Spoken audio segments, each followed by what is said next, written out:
Bases drop for Thursday thoughts. Well, here's not too bad. Hang on. Let me plaster this thing down. I think I just need like a full helmet instead of just a headset for this stuff. Anyway, okay.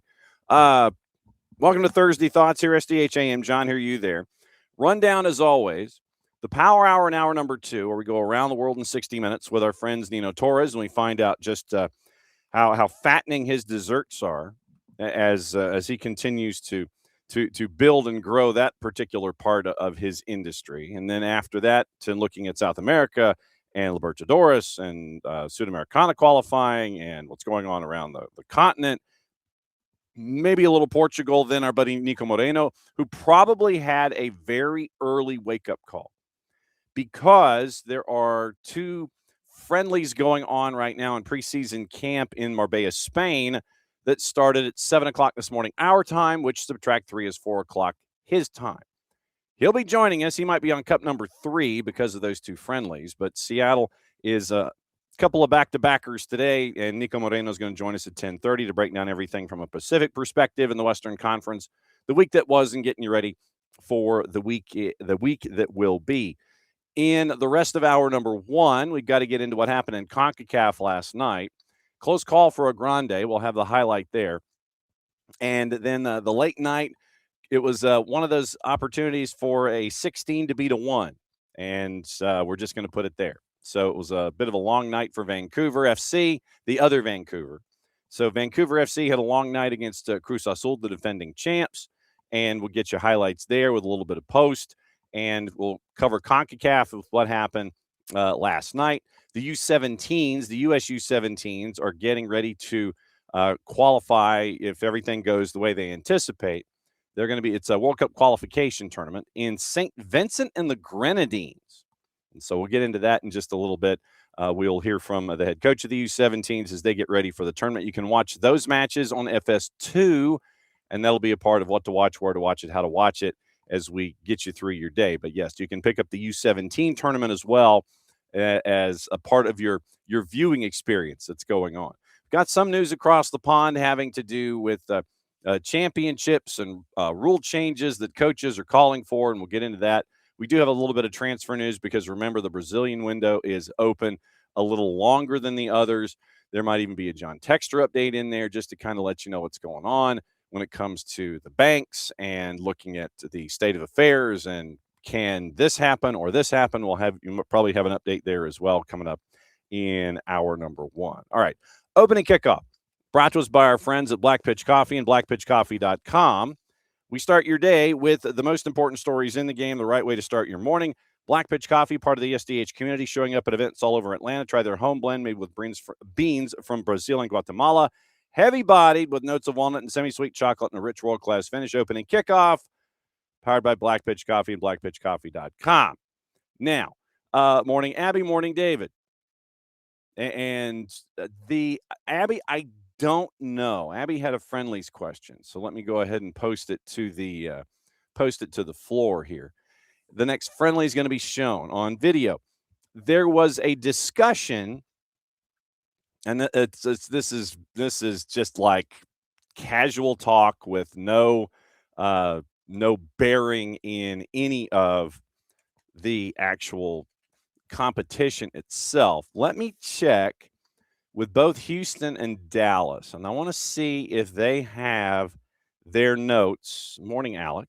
I want to see if they have their schedule up. Single ticket matches, shopping, schedule. All right, so let's start with schedule with Dallas anyway. And it is nothing in February, so broadcast, no matches on this date because I'm aware of that. So, all right, so in the Tejas moments with FCD, I don't see anything yet. So the FC Dallas, the FC Dallas match, right now there is no wording on whether or not it is going to be televised. Now, if we go to the Houston Dynamo section, and so if we were to check Houston Dynamo and the Torneo de Tejas, because I almost called it the Copa de Tejas, but it is the Torneo de Tejas. So Fan Fest is slated for the 14th. And they signed Franco Negri. They signed Mateus Bogusz. Bogo. So apparently they're doing a buy one, get one free with Mati Bogusz for one of their matches. And let's see. So let's check news and see if they have anything involving the Torneo de Tejas. And okay, so Houston and all right. So limited preseason ticketing opportunities. Inaugural Torneo de Tejas and built as a scalable tournament model, offering consistent match quality, shared operational standards, and top-tier facilities in 2 major markets. And let's see. So nothing has been mentioned in either team's notes so far, considering that the matchup with Houston and Atlanta is set at Hell in a Shell on Saturday night, 8 o'clock Eastern time. No word yet. As I sit here, it's like, things could change and all that. But right now, Torneo de Tejas does not look like it is being televised. Like I said, this could change between now and then, and you could have something completely different but there's no wording on either team's website, either the Dynamo or on FCD's website, if there is going to be anything involving any kind of television, streaming, what have you. But obviously, we'll keep an eye on it when it comes to Atlanta and when it comes to their tour of Texas coming up. 3 matches in a week's time. And so, just preseason additions, but nothing involving. So the Torneo de Tejas will exist, but we don't know about any kind of streaming or anything like that when it comes to broadcasts for the 4 teams and their matches yet. So like I said, nothing's been published that I can find very quickly here, but we'll keep an eye on it. If it is going to be streamed, what have you, obviously we'll let you know, but nothing as of yet. Like I said, that could change, and this is me just doing an incredibly rudimentary search. But right now, Torneo de Tejas, the 3 matches, nothing yet, and it would be something from the other.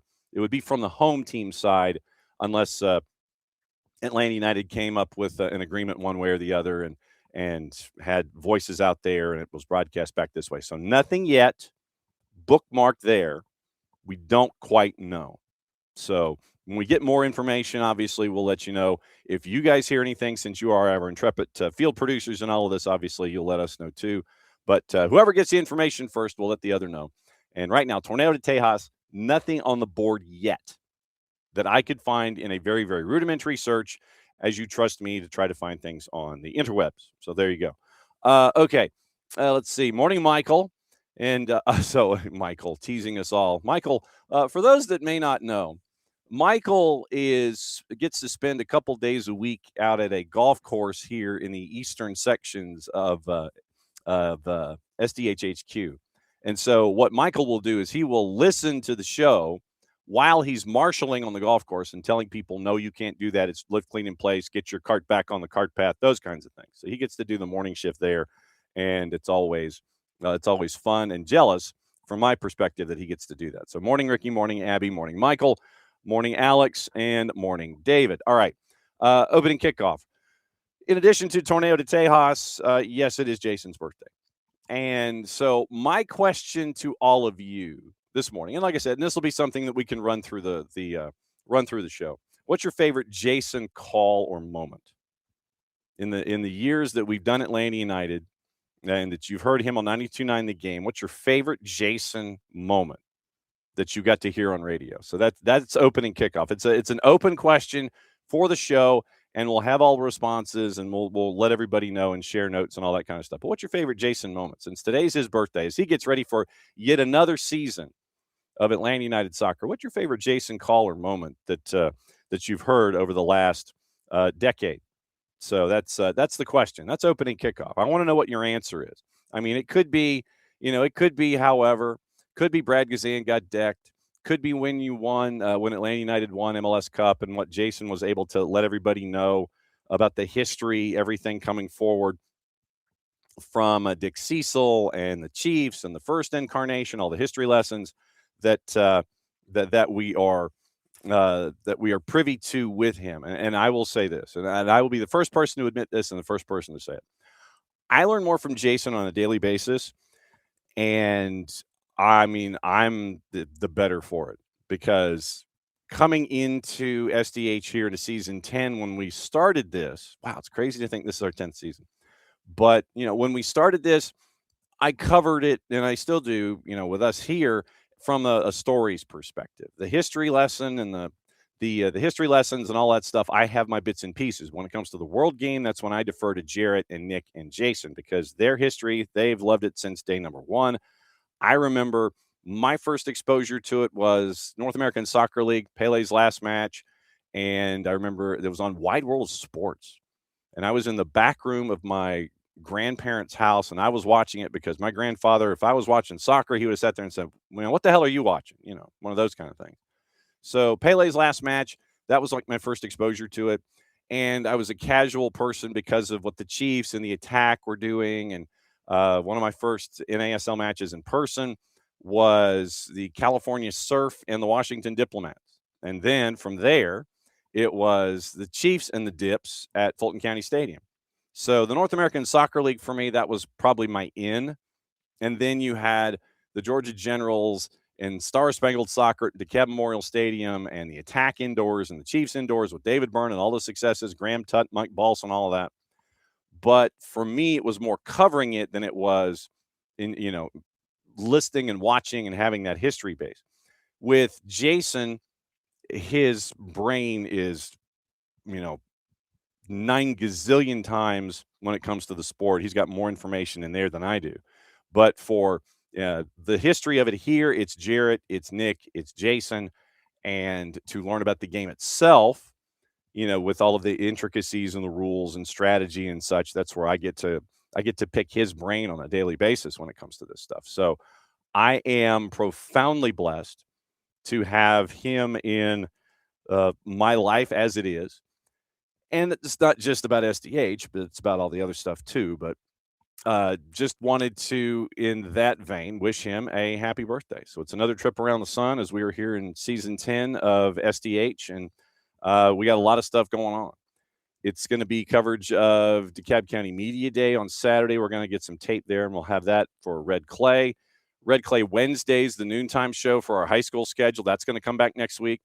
Yeah, we've got our high school schedule actually starting next week.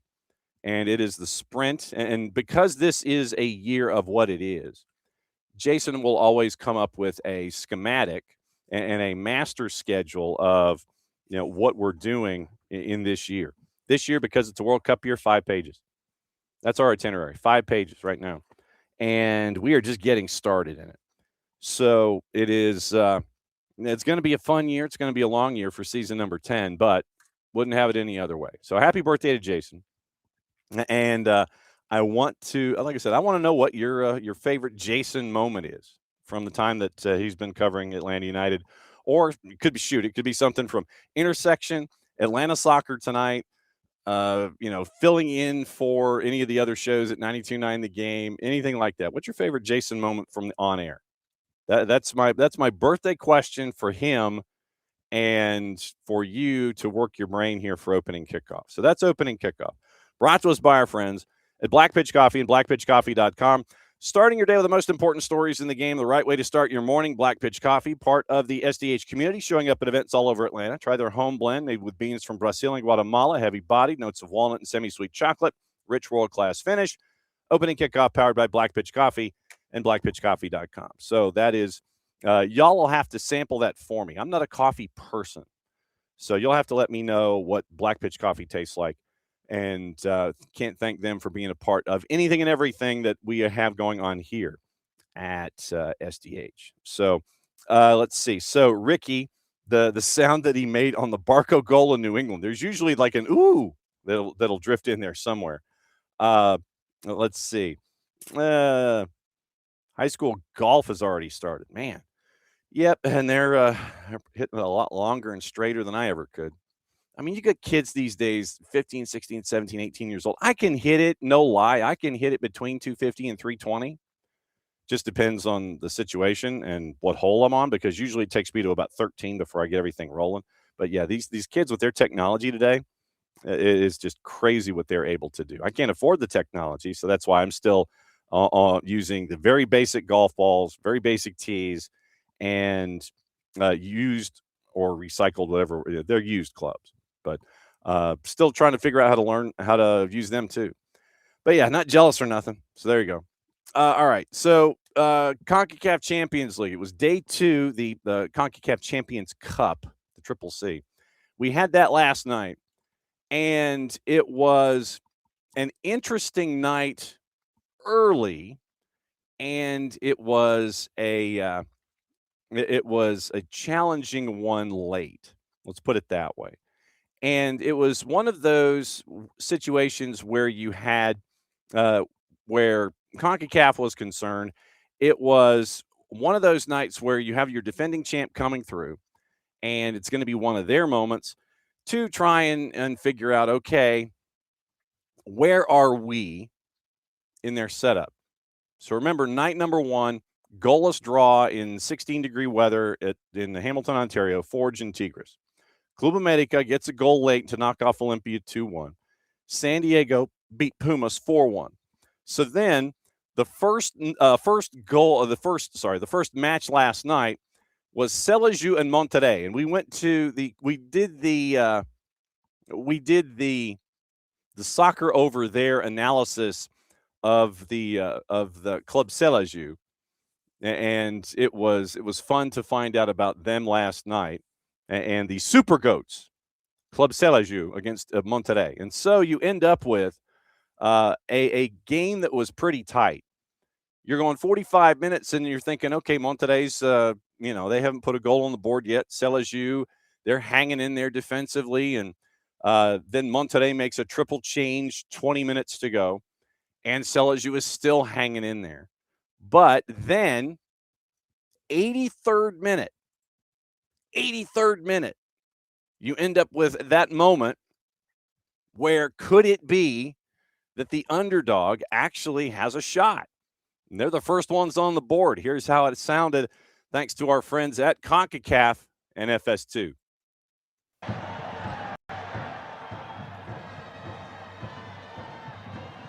Reyes. Gonzalez across and the header, and it's in! Selejeu have scored! And so Selejeu scores. That was one version. And so let's go to the other version. From our friends at 2-NA and CONCACAF, here was how Selejeu ended up 1-0 in the 83rd minute at home. Hot crowd going up against a grande in Monterrey. Como en una narración histórica. Sí, nos decían, no, esa fue de liga. Sí, ese fue que termina diciendo ¿qué hiciste? Chupete, sí. ¿Qué hiciste? Servicio al área. ¡Escobar! ¡Escobar! ¡Gol!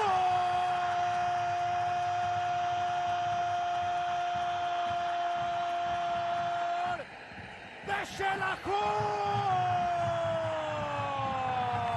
¡El Joffre! ¡Escobar! La contra de los Chivos del Xelajú. Le esperaron toda la noche. Le salió Escobar y de cabeza. Los Chivos del Xelajú 1. Rayado 0. Y ni siquiera es de cabeza, porque vas a ver la repetición. Remata con la cabeza, pero la pelota le pega, me parece, en la rodilla. Reclaman un fuera de juego, hay que ver. No sé si existe. El centro es muy bueno. Obviamente hay deficiencias en la marca de Aguirre y ahí está la clara fortuna. Él remata, la pica y la pelota le pega en la rodilla. Insisto, el centro es espectacular. ¡Autoasistencia, Rafa! Con mucha fortuna, sí, está claro, nada que hacer para Mele, porque obviamente la pelota toma otra velocidad a partir de ese accidente. Increíble, ¿no? Nunca en mi vida había visto un gol así, Rafael. Se autoasistió Escobar. Incredible, no? Yes, it absolutely was. Joffre Escobar scores in the 83rd minute. Once again, thanks to our friends at 2-NA and CONCACAF. So Monterrey had a chance in the 7th minute. Mojica goes off the bar. You don't have anything until you get to the 83rd minute. Joffrey Escobar gets that header, and they're saying the copy said it was a powerful header. It was powerful enough that he made first contact with his head, and it went straight down off his quad and goes into the net. So it was it was one of those where it was kind of like a dink dink, and it goes in. So you end up with that right there in the 83rd. So Javier Gonzalez to Joffrey Escobar, 83rd minute, and you're thinking that the Super Goats could get out of there with an advantage. But once again, this is where you pick up your Ticonderoga number 2 pencil, and you go to 90 plus 2. And this is the way it traditionally is, where you end up with these, these 5-12 or the 4-13s or the 3-14 matchups, like we call them in college basketball. You end up with a moment like this at 90 plus 2, people. 90 plus 2. Once again, courtesy of our friends at CONCACAF and FS2. Allows Reyes the freedom on the sides. Good cross. And the header coming from a defender. Top of the box. Space. Oh, what a strike! The equalizer!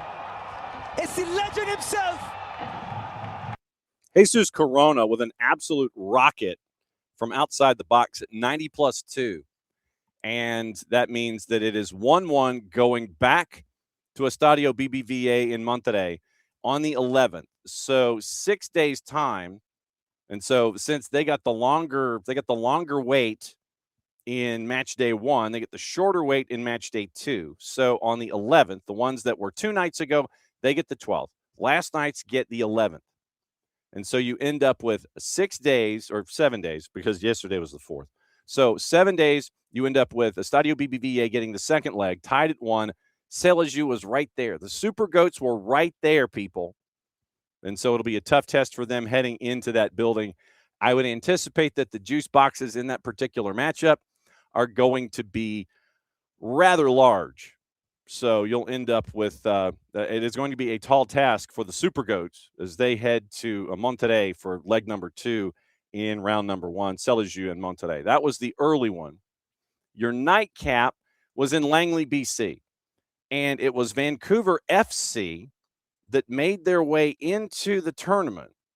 And it was for them, obviously, one of those moments for a franchise like this where you end up with qualification into the Triple C. They're at Willoughby Stadium, and it was one of those where you were, as a team, Vancouver has struggled in play. They did not make the postseason. Last year in the CPL, they only won 4 matches out of 28. They had a goal difference of minus 22. They finished 8th in the league. Didn't qualify for the playoffs, but they qualified for the Triple C. And their first opponent, obviously, it's Cruz Azul. And so you end up with you end up with this, with one of those 116 matchups. And it is for Vancouver. It's a great moment for the franchise, but you have a 1 versus a 16. The defending champs get to go to Willoughby Stadium in Langley, BC, and take on Vancouver FC. For the first 20 minutes,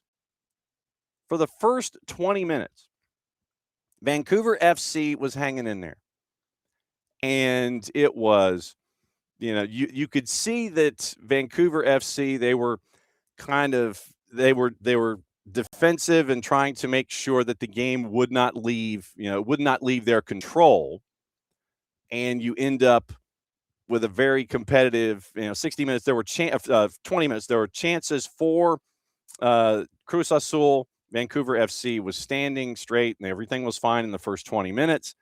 And then you end up with this moment being the first one of a long night for Vancouver FC early in the 20s. Once again, courtesy of our friends at CONCACAF. And actually, CONCACAF and One Soccer for this one. Much as Vancouver would love to give one for their supporters tonight, keeping Cruz Azul off the board, as much of a long shot as that would be priority objective number one.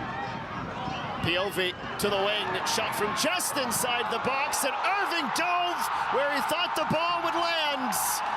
A fortunate deflection for Cruz Azul, and it's powered into the gaping goal mouth.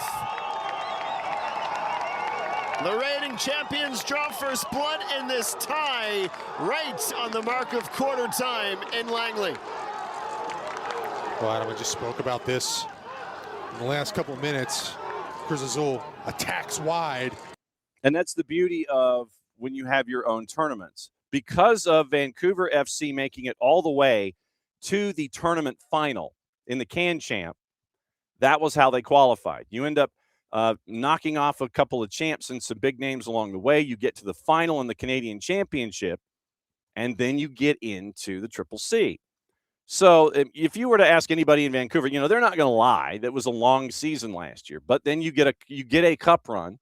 And, you know, legitimately, like if you think about it, like maybe a George Mason or something like that, or it's probably, well, I mean, if you were to think of it like one of those teams that comes in the round of the round of Tuesday games in Dayton, Ohio, and they make a deep run in the tournament that we get to pay attention to in March, where we have all the madness.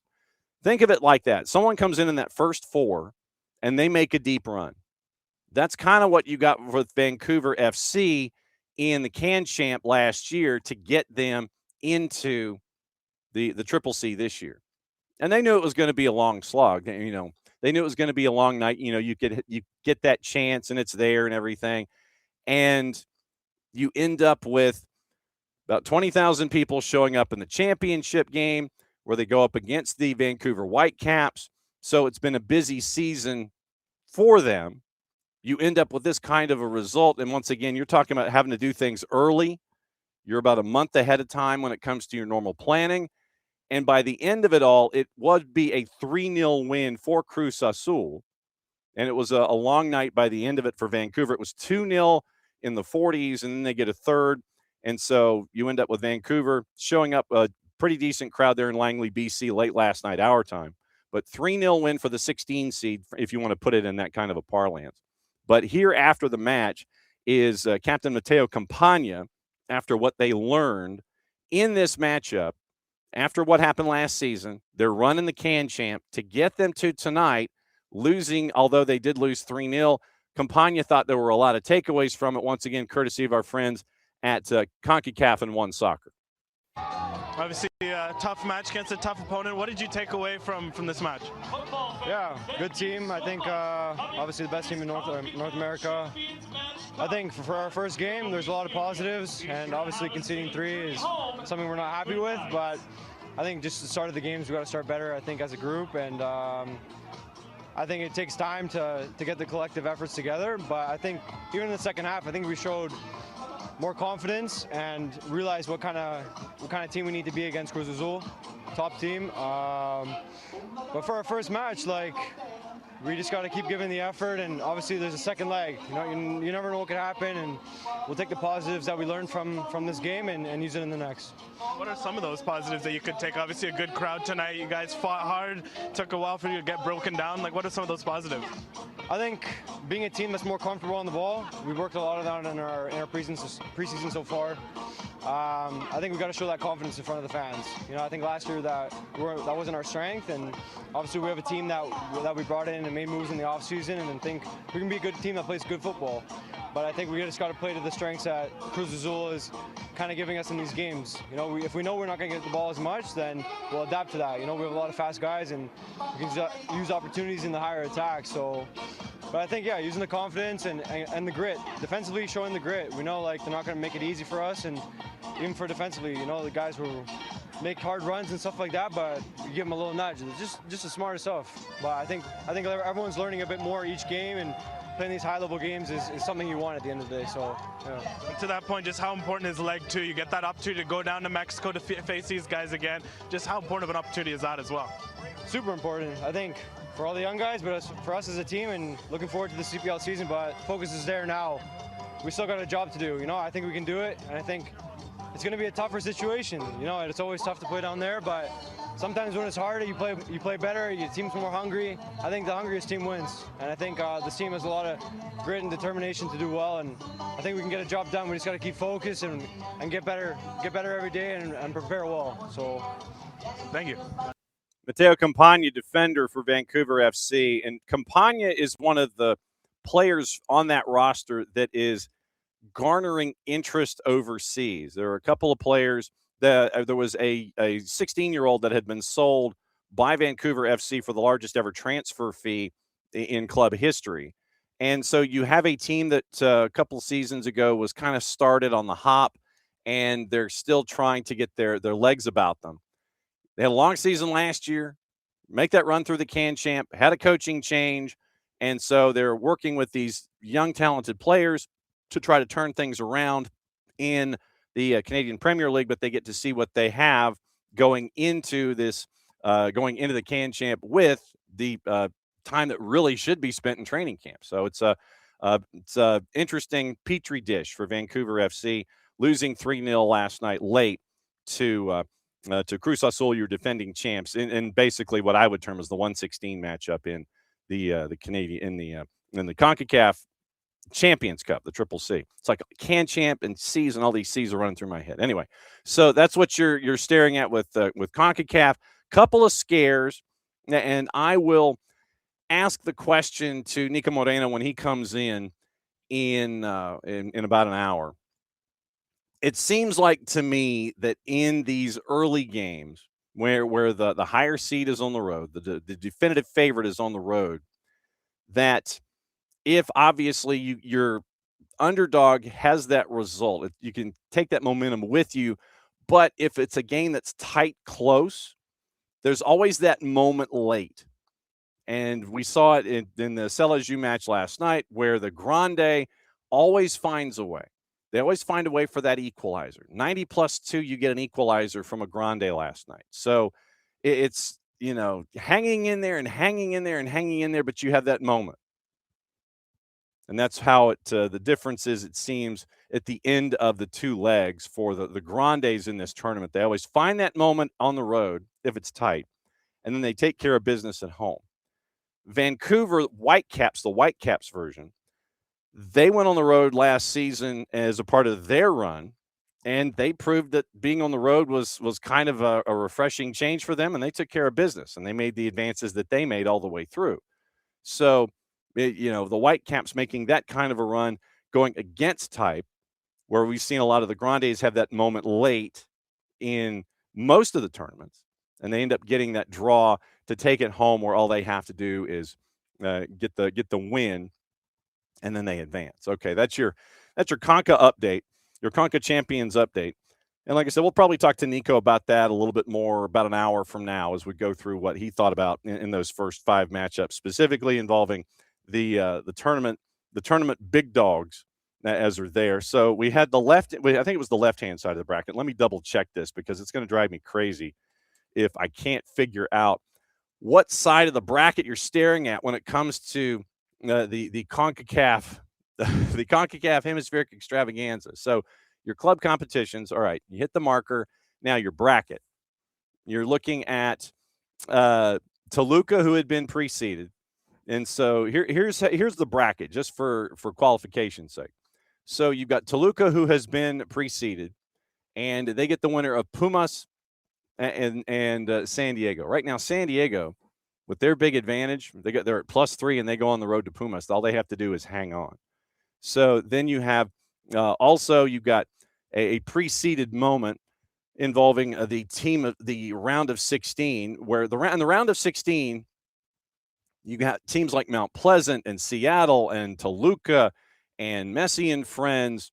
They're the 4 that were in Seattle. So Mount Pleasant, Seattle, Toluca, Messi and friends, Alajuelense. Those are the ones that have made their way through into the round of 16. They got the first round bye. And so Mount Pleasant, having been preceded, they get the winner of the LAG match. And this is the crazy part here, is that you have next week you have the next go-round with Defense Force in Philly, Atletico Ottawa and Nashville playing in Hamilton. You have Real España and LAFC. O&M FC taking on Cincinnati at the Estadio Cibao. Sporting SM in Peronome taking on LAG. And so you've got that go-around coming up next. So the 17th and the 18th is where you end up with this next bit. 11th and 12th is the completion of what's going on with Pumas, San Diego, Club América Olimpia, Tigres, and Forge. That's on the 10th and the 11th. Also, Monterrey and Celajus on the 11th, Cruz Azul Vancouver's on the 12th. Then the 17th and 18th is the left-hand side of the bracket and all the other points, where you have Cartagenas taking on Whitecaps, Defense Force taking on Philly, O&M and FC Cincinnati, Sporting and LA Galaxy, Atletico Ottawa, Nashville, Real España, LAFC. That's 17th, 18th, and 19th. And so you sit there and you're weaving your way through the brackets and trying to find out, okay, what's it looking like? LAG and Sporting is going to take on Mount Pleasant. So I think the winner of that one might have a way to take on Toluca in the round of 8. Cruz Azul and Vancouver. Winner of that one gets Monterrey and Celaju. Alajuelense, who had been preceded, gets the winner of Real España and LAFC.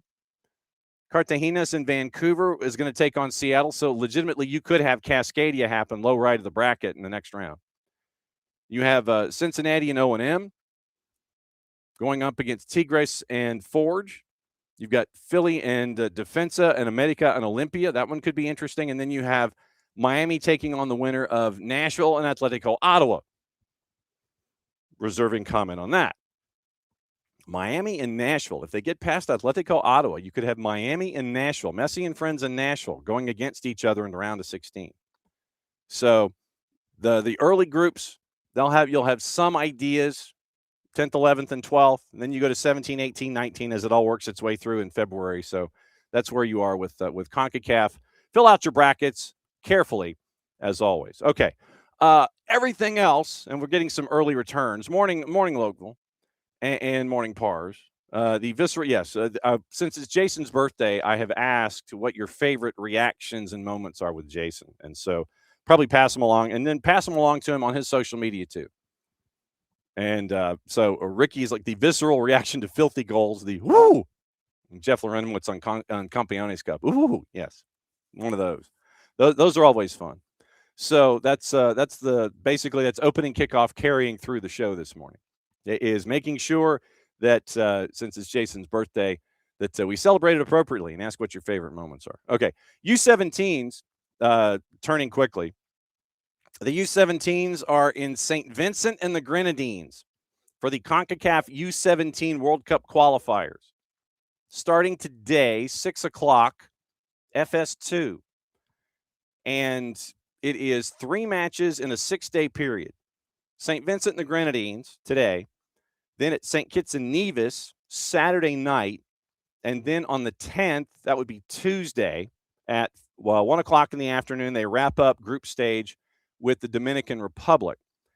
Going into this tournament, obviously there are a lot of thoughts looking at one thing and one thing only: World Cup qualifying.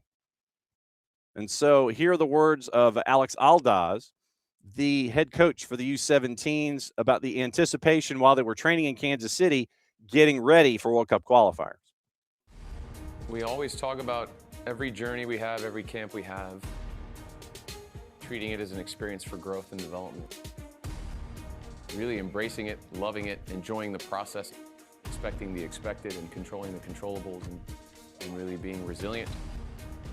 And that's what we've always talked about from day one. The group of players that we've selected and that are with us for this camp love competing.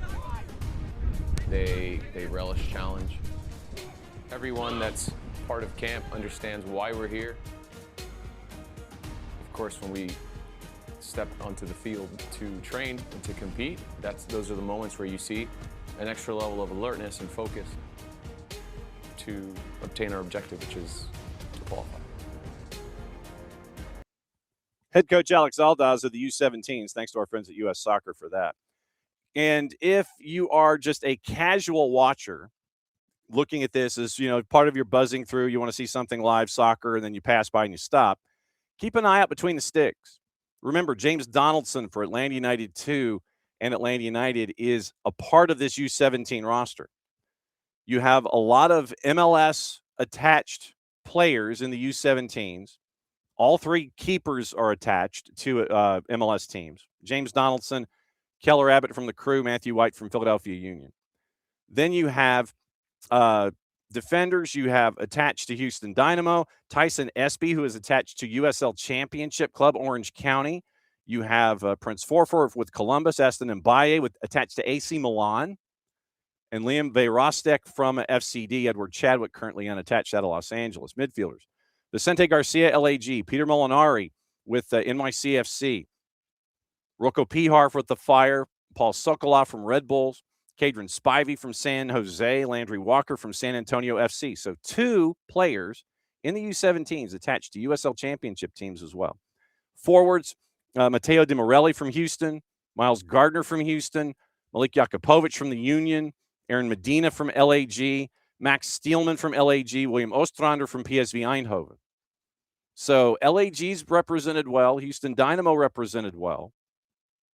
I think it's 10 separate teams that are attached to Major League Soccer franchises. And like I said, we had the 2 that are attached to the USL Championship, which was really cool to sit there and then kind of, embrace a little bit. And so you're looking at this particular group. Once again, this is the first step toward looking at the U-17 World Cup in Qatar. 48 teams, and that's going to be in November. The 8 group winners from CONCACAF qualify for the tournament. And if the U.S. do this, if they do qualify, it is their record 20th appearance in this tournament for the U-17s. And so once again, all of these are on FS2. And the way that this works, once again, if you're born on or after New Year's Day 2009, you're age eligible. And all but one of the 21 players selected were born in 2009. Vicente Garcia, attached to LAG, was born in 2010. And so you have the groups that are here, the groups as they're listed: Mexico, TNT, Barbados, and Saint Martin. So they have Saint Martin and Saint Martin in one group. Panama, Nicaragua, Guadalupe, Anguilla, and Dominica. Haiti, Guatemala, Antigua, Barbuda, Grenada. Costa Rica, Puerto Rico, and this is a tough group. Costa Rica and Puerto Rico, that one's going to be a tough one. British Virgin Islands, Turks and Caicos. Group E is where the U.S. is, with the Dominican Republic, St. Kitts and Nevis, St. Vincent, and the Grenadines. It's going to come down to the Dominican Republic match day last.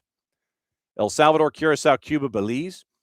Canada, Jamaica, Aruba, and the Caymans in Group G. Honduras, Bermuda, Guyana, and Suriname. That's Group H. There are a couple of these groups. Obviously, you look at the USA and the Dominican Republic, match day last in Group E. Canada, Jamaica in Group G. You've got Puerto Rico, Costa Rica in Group D. Panama, Nicaragua in Group B. Mexico, TNT in Group A. Outside chance maybe for Barbados. So there's very, very interesting dynamics at play for the U-17s as they are chasing after their 20th appearance in the World Cup. And so once again, 8 teams qualify, the top team in each group. And it is going to be all played at the same stadium. That, to me, is going to be interesting. What's this stadium going to look like at the end of it? What's that grass going to be like? And once again, this is part of the Federation's focus on the U.S. Way philosophy, increased programming for youth national teams to create more opportunities for players through advanced pathways to senior national teams, representing clubs at the World Championships. 14 clubs, 10 MLS, 3 each Houston Dynamo, LAG, which is what I thought. 2 from Columbus Crew, 2 from Union, and 11 players have seen professional action in Next Pro and USL Championship. 34 teams, 8 groups. 6 different countries, knockout stage contested. Each of the 8 group winners gets to go to Qatar in November. So keep an eye out for that. So once again, this is a busy as you know what year when it comes to soccer. nationally, internationally, league, everything. And it's just mashing together. So starting now, get your rest. Get your rest, people. That's the best way I can phrase it. Get your rest now because you are probably going to need it. But once again, today is when it starts for the United States. Kingstown, and that is Kingstown St. Vincent and the Grenadines. Arnis Vale Stadium in Kingstown. 6 o'clock tonight, Group E. U.S. St. Vincent and the Grenadines taking on the home side for this particular group. And so once again, keep an eye on this one. Keep an eye out for James Donaldson. We're going to effort to see if we can try and find some time to catch up with folks attached to the U-17s between now and the end of group, and we'll find out what's going on. We'll see if we can effort some stuff out of this. Now I've got my thinking cap on, trying to figure out, okay, how do we do this? So we'll try and figure out how do we do this and work our way forward. Okay, a couple of news and notesy things before we catch up with our buddy Nino Torres to start off the Around the World in 60 Minutes that we have with the Power Hour. And the first thing that I wanted to get into here was the Gummy Bear Cup. And you're going, Nelson, why are you talking about the Gummy Bear Cup? Here's why. According to, and this is various stories, but we're going to stick with Jamie Jackson and Paul McInnes at The Guardian. The EFL, Pep Guardiola is pushing for Mark Gahey to play in the Carabao Cup final. But there is a current rule that is attached to the cups where any player that you have on your roster has to be registered before the semifinals. Mark Gahey, obviously, because of the transfer deadlines and the dates of acquisition, was not. And so Pep Guardiola questioned the rule, which means that Gahey obviously can't be in March's final, and said that City would ask the EFL to reconsider, and there will be no change to a regulation introduced before this season, according to The Guardian. City reached a win with a 3-1 semifinal leg win over Newcastle, 5-1 aggregate. Sorry, Alex. Add to the 2-0 result from the first leg back on the 13th. Gahey wasn't eligible because he joined City on January 19th. EFL Cup rule 6.4.2, and we all have to memorize that number now going forward, states that a player can represent two clubs in the trophy if he joins the second club before the semifinal first leg. Antoine Semenyo was eligible because he joined on January 9th. Gahey joining 10 days later means no. Pep Guardiola, when asked about it, said, quote, I told the club we must ask. Hopefully we can convince the Carabao Cup that Mark can play the final. I don't understand why he cannot play the final. Hopefully we make a letter. You buy a player for a lot of money and he's not able to play for a rule. I don't understand. Hopefully they can change it. Asked if he was hopeful, Guardiola said no. To change the rule, no way. Before the season, players were allowed to feature in the Gummy Bear Cup for only one club in a campaign. This is the chance for Pep to get a fifth trophy in this tournament. Quote, many of us, including me, were really happy to come back to the final. For many players that have never been in the final, Gummy Bear Cup, we call it the Carabao Cup, or a final with this club, it's a good thing to experience that. Goals came from Marmouche, Tiani Reinders. Then Newcastle gets a goal by Anthony Elanga after the break.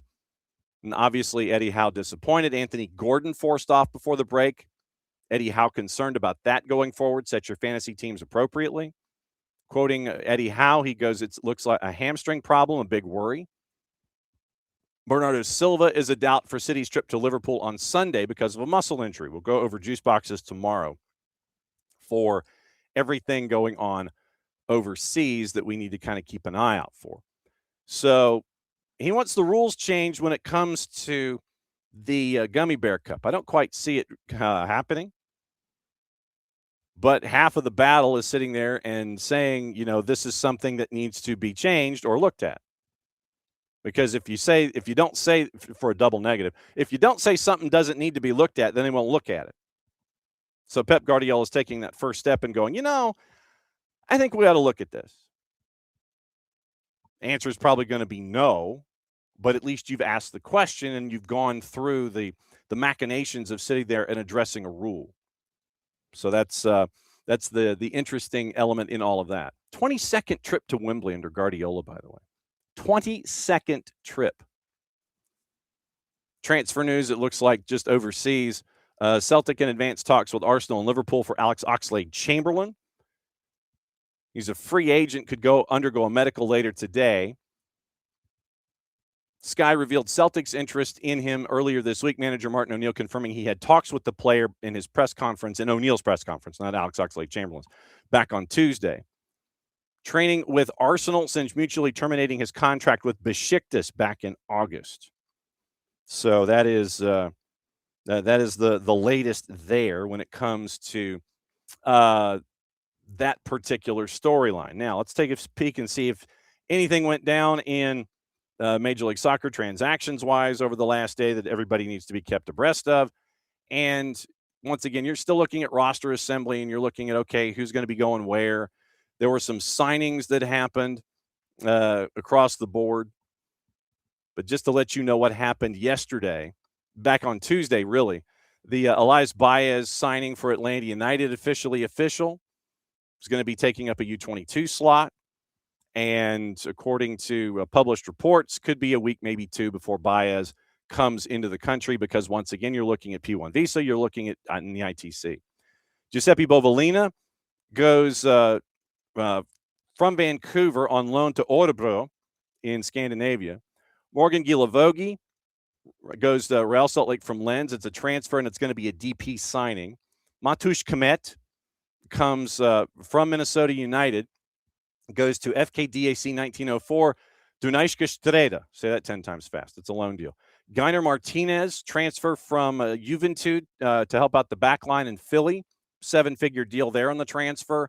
Wyatt Meyer and Jaden Reed go from Nashville and St. Louis City SC to Sporting. So Sporting, and David Lee had mentioned, a couple of weeks ago when we were catching up with Daniel Sperry, that they were looking to add 10 to 12 more folks to their roster.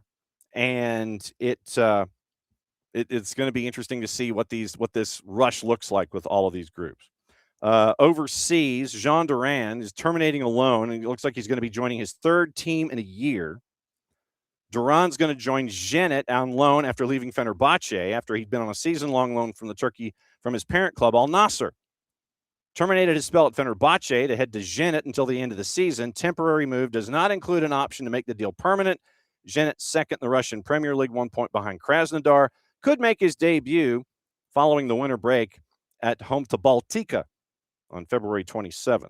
11-time league champs. They've won 6 in a row. Zenit also have won UEFA Cup back in 2008. Haven't played in Europe in 22 because of UEFA's ban with Russian teams.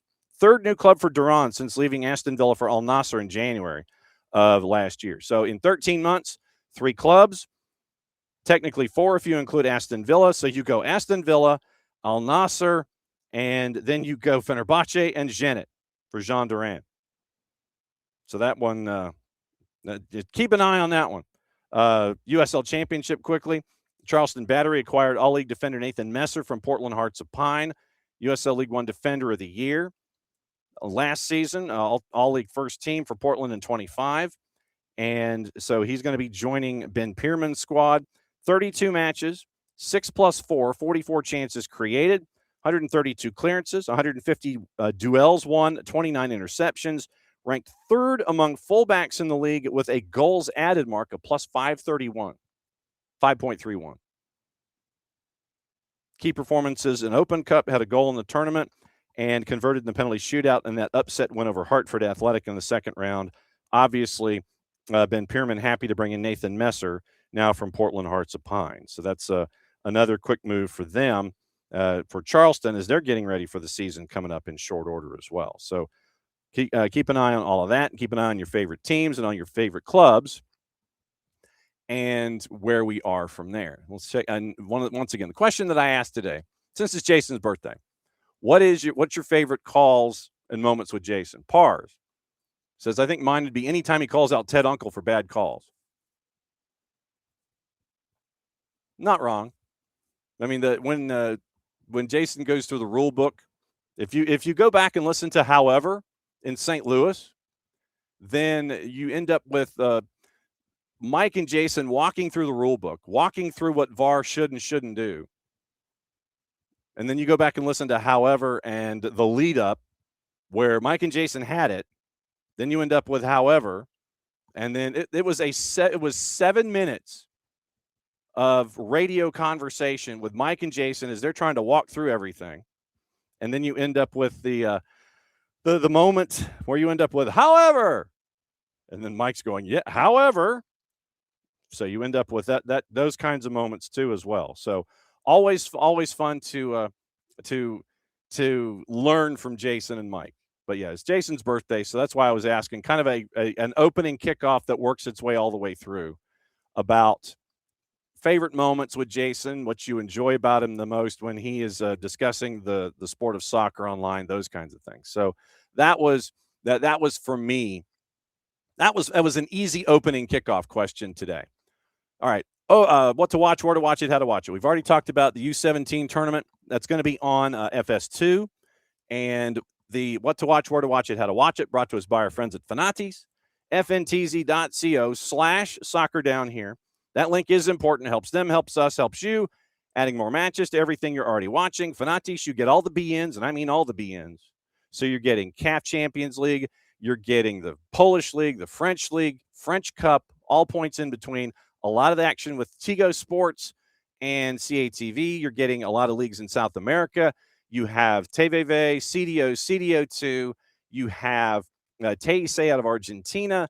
I'm watching second and first division stuff out of Paraguay and Uruguay. Libertadores Sudamericanos coming up. So don't be surprised if Howard Hamilton starts up for the 2026 editions of the Copa Libertadores show. You get TIC, Argentina, more leagues across South America, all in one place. One subscription, one home at Fanatis, fntz.co/soccer down here. So you got more cup games in Europe today. And it is Portuguese Cup at 3:45, Libertadores with Juventud and Universidad Católica at 7:30. We mentioned the qualifiers with the U.S. at 6, Fox Deportes, French Cup, league we don't talk about at 12:30. ESPN Plus already had A-League. They've got Copa del Rey, Real Betis, Atletico de Madrid at 3. Fox ONE, French Cup simulcast, and the league we don't talk about. Fox Soccer Plus, league we don't talk about. Paramount Plus, Copa Italia is at 3. Atalanta and Juve. English League 2, Accrington, Stanley, and Salford City. That one's at 3 o'clock. And then you have on the women's side, you have Fox Deportes. You have Liga MX, Liga MX Femenil.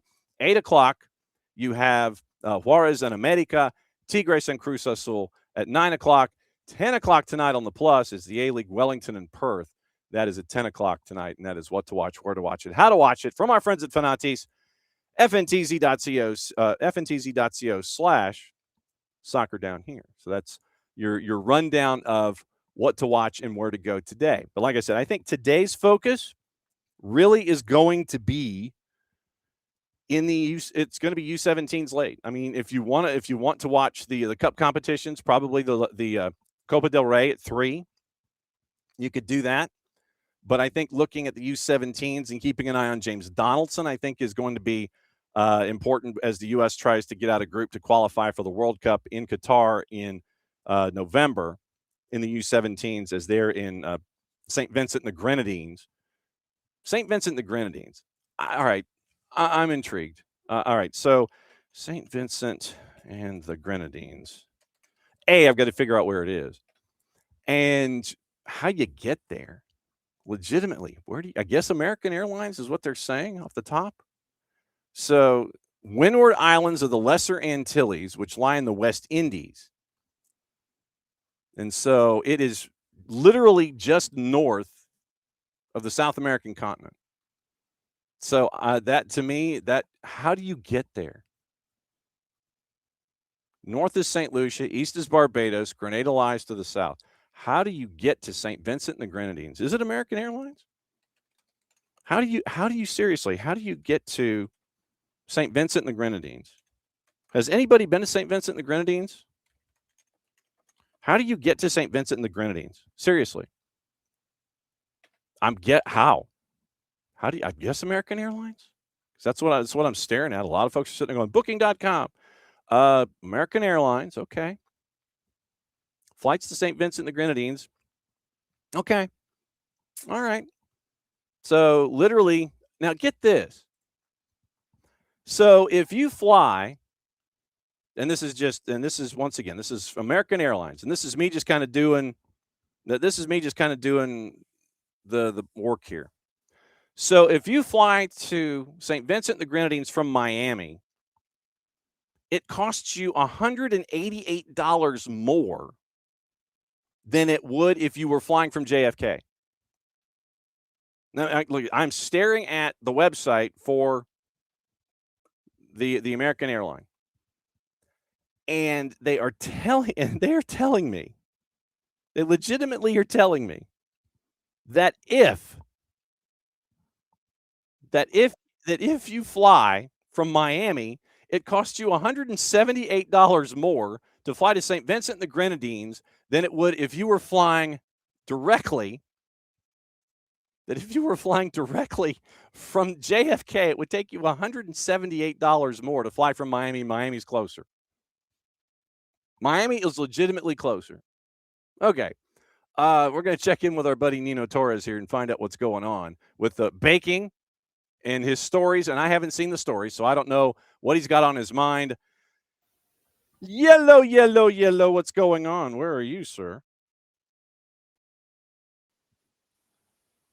Yellow, yellow, yellow. My camera. I don't know. It's not happening. It's not happening. It's not happening. I don't know what's going on.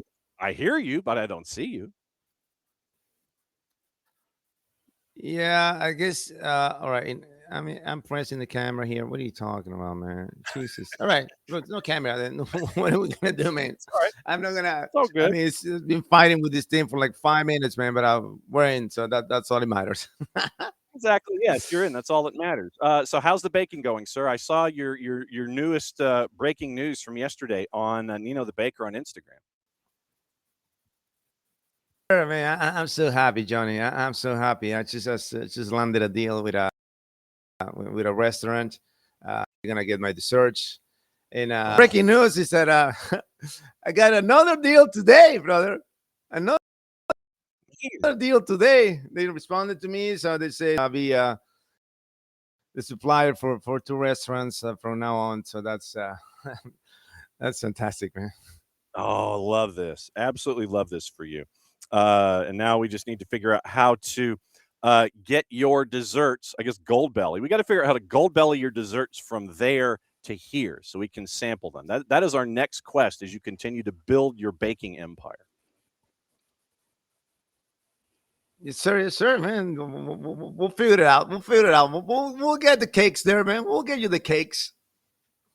Yes. Okay. So I have your list. I have your list of stuff. And topic number 1, Copa Libertadores, no drama, no Copa for Alianza Lima. I saw this result. I wanted to ask you about this. I'm glad you have this as topic number 1. What happened here?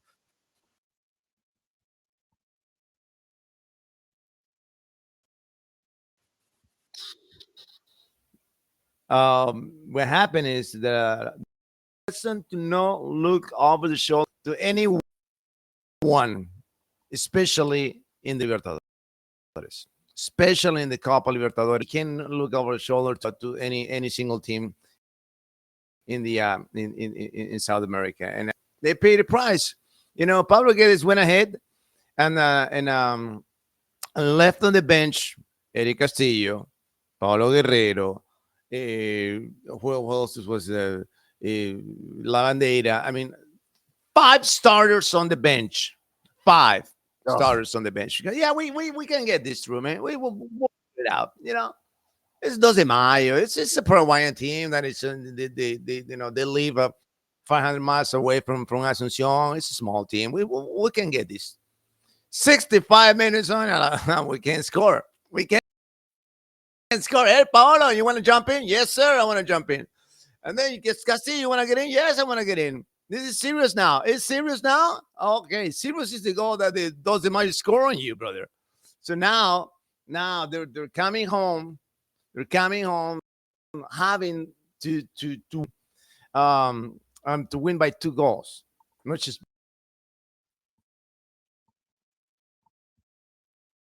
by 1. That 1-0, it won't not let 12 de Mayo to score a goal on Alianza. So good luck. Good luck. Amen. Topic number 2, Grey's Anatomy. When Boca went south again. So who is McDreamy and McSteamy in this setup? Brother, I don't know, but it's an ER. It's an ER, an absolute ER Boca Juniors. So I'm going to give you the names, right? I'm going to give you the names of the players that they're injured. You got Jimenez, you got Hansen, you got Velasco, we got Palacios, we got Bataglia, we got Ceballos, and now Herrera. Again, de Herrera, the Spaniard, who I don't know, 35-year-old Spaniard, 2 Boca Juniors. Who knows what's the story behind this? Okay, but the truth of the matter is that he's injured again. He was injured like a couple of months ago, and he got injured again, and he's gonna get injured again the next time that he comes back to the pitch for Boca Juniors. A complete waste of time and money on these so-called investments. You cannot see me, guys, when I'm doing my quotation signs here. So it's insane. But I don't know, Kema, you were a genius on the pitch, but as a president of Boca Juniors, you're not doing so well, brother. You're not doing so well. And not all his decisions, all right, are all because he is so self-centered. It's like it's Riquelme or nothing. Yeah. So if he doesn't have the vote, if he doesn't have the say in it, he doesn't have a blueprint on every single transaction for Boca Juniors, it's not Riquelme, it's not Boca. And results are there, no titles, and they're not gonna go deep into the competition with the almighty Brazilians who already added Paquetá, Memphis Depay, all the they just, it's just unfair, Johnny, man. I'm sorry, it's just unfair that these Brazilian teams are getting. Oh, you know what? Let me bring Lucas Paquetá, man. You want to spend? You got 42 mil to spare? Yeah, I think I got it. I think I can drop a 42 mil on that. You got 24 mil to do? Yeah, I can bring that guy. You got that Portuguese guy, Luis Castro, who played for Braga. How much? 15. Get it on. So we were struggling for players for 1.5, 1.2. Oh, that's a big money. No, it's not. No, it's not big money. No. So, sorry, Boca, you're gonna again this year. Johnny, I know the topic was Boca, but we want transition into the Copa Libertadores. That is, it's Brazilians. We can't compete with them. We can't compete with them. I mean, that's. I figured this is your segment. It's your 20 minutes. You can go wherever you want when it comes to it. But you mentioned this, and Jason mentioned this in Morning Espresso. 2026, water breaks are trendy and official in the CONMEBOL Copas. We saw this morning. Please elaborate, sir. Yeah, you know what? I think it's more. You know what's the concerning part about this decision, Johnny? Is that it's not a concern for the players. No, it's not. It's not that. Is that now Copa Libertadores? Now we saw yesterday in the Alianza Lima game versus 2 de Mayo. They got the cameras in there, right? So they can catch. Oh, we want to catch the momentum, right? What the coaches are saying to the players. We don't care about the water break for the players. What do you get on water break at nighttime? What's the point of getting a water break time? Nothing. There's no point. There's no point. You get a water break with 95 degrees out, but no. This is a decision on marketing and nothing else.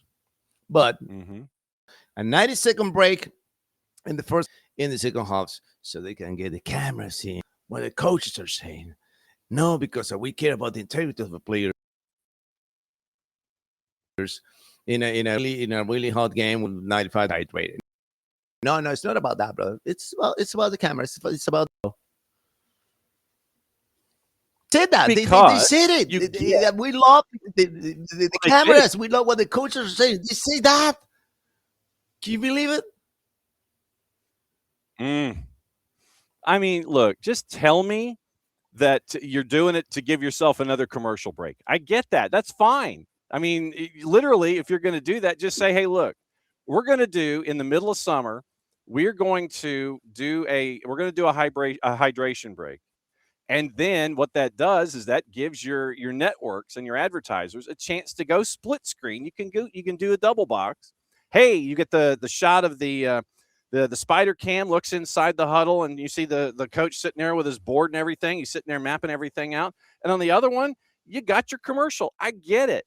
It's just how this is. But if you're going to sit there and say that, yes, in the summer months, we're going to take this hydration break, then at the same time, and while we do this does give our television partners a chance to, should they so choose, have an advertising opportunity in this kind of thing. So, but the fact that they openly admitted that, yeah, we're doing this to give ourselves more revenue. I mean, look, just at least if you're going to do that, just make it look like it's a hydration break.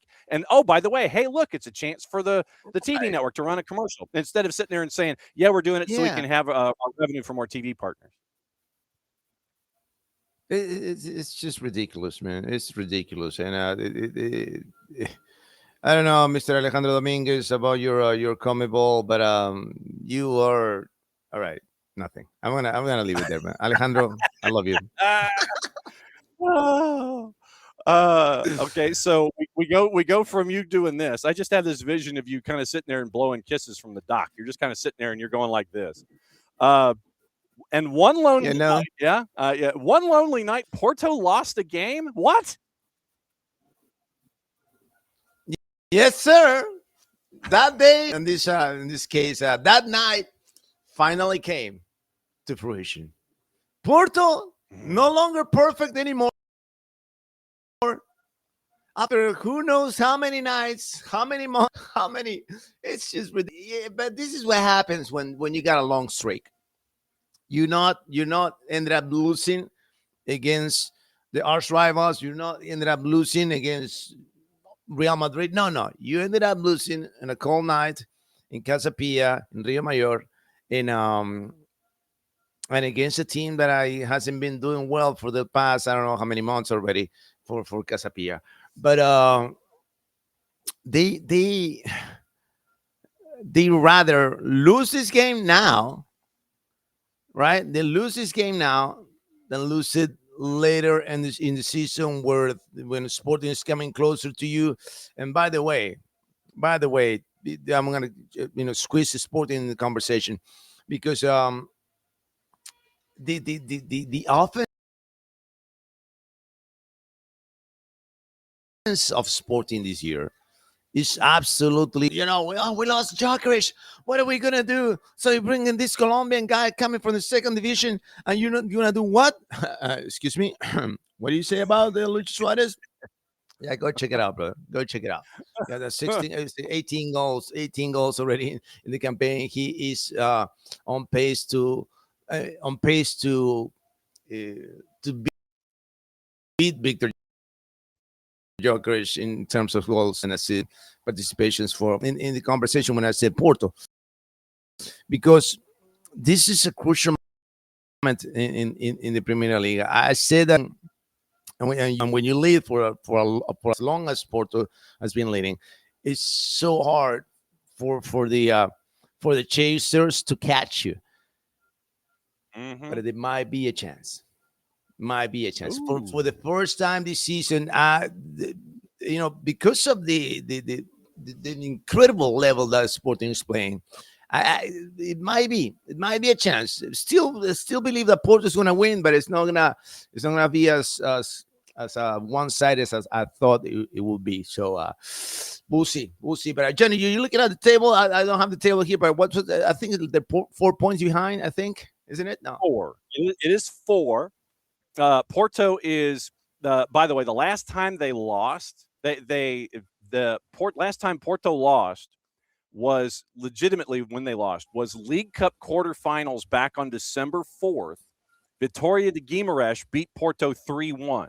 So that goes back 12 matches in all comps.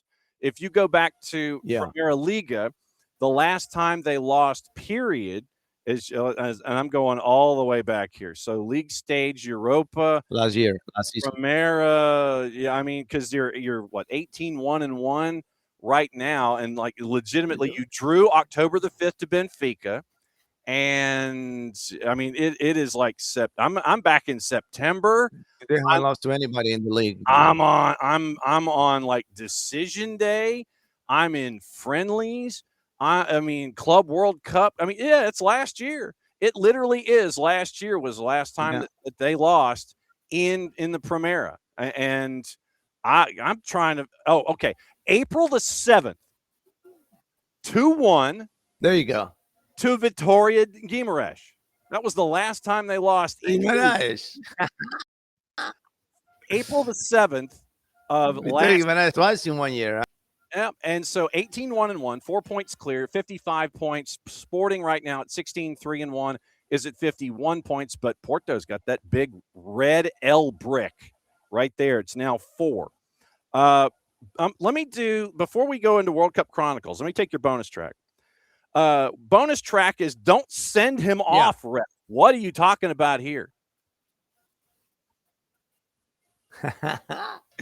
This is a beautiful story, man, because they back in 1993 World Cup qualifiers for the US World Cup in 94.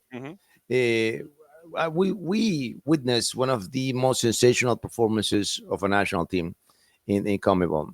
Colombia destroying Argentina in Buenos Aires 5-0 at the Monumental. And they were winning 3-0 already, right? The game was, Colombia was dominating. It was 3-0 up. And then Diego Simeone was punching people, tackling people. He thought he was playing rugby. And they came up with this horrendous foul, Johnny. I mean, it was a tackle that there was not a red card. That was a jail time for that foul. Okay, and the ref was ready to show the card, and Leonel Alvarez comes up to him and like, please, ref, don't show on the card. Don't show on the card, because if you show on the card, they're gonna say that we beat him because they were playing with a man down. Don't show in the red. Don't show in the red, please. Wow. And the ref was like, all right. I'm not showing the red, but you go ahead and kick some ass, please, for me. Wow. All right. So they ended up scoring 2 more goals. Wow. and they won, and they won, but the ref was like, yeah, I'm not showing the card, but you go ahead and kick some more ass of these guys. Wow. Man. So, yeah. That's what happened in the Monumental. The captain talking to the ref. Can you believe that? I mean, the player from the opposition don't show in the red. We would have, because we're gonna go into history as the only team in CONMEBOL in history to put 5 goals in Argentina in their home turf. So basically, we want to use our own belt. We don't want to use your belt. We want to use our belt. We don't want you to use your belt. We want to use our belt, our leather belt on these guys. That's what we want to show. That's basically it. Yeah. Yeah. That was insane, man. That Colombian team was brilliant. But the thing came. I mean, they.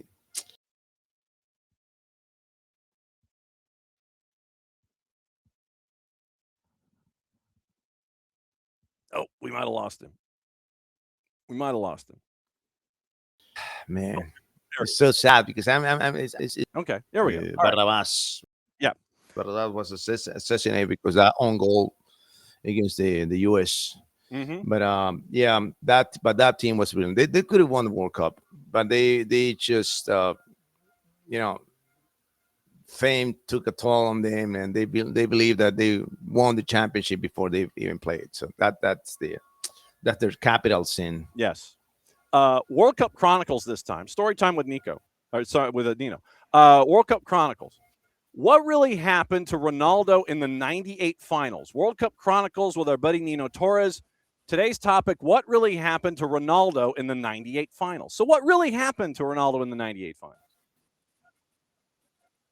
Crazy, right? Because we were all scared because of Ronaldo Nazario de Lima, the best player in the planet, in the galaxy in that moment, that year. He's leading his team to the finals in Paris.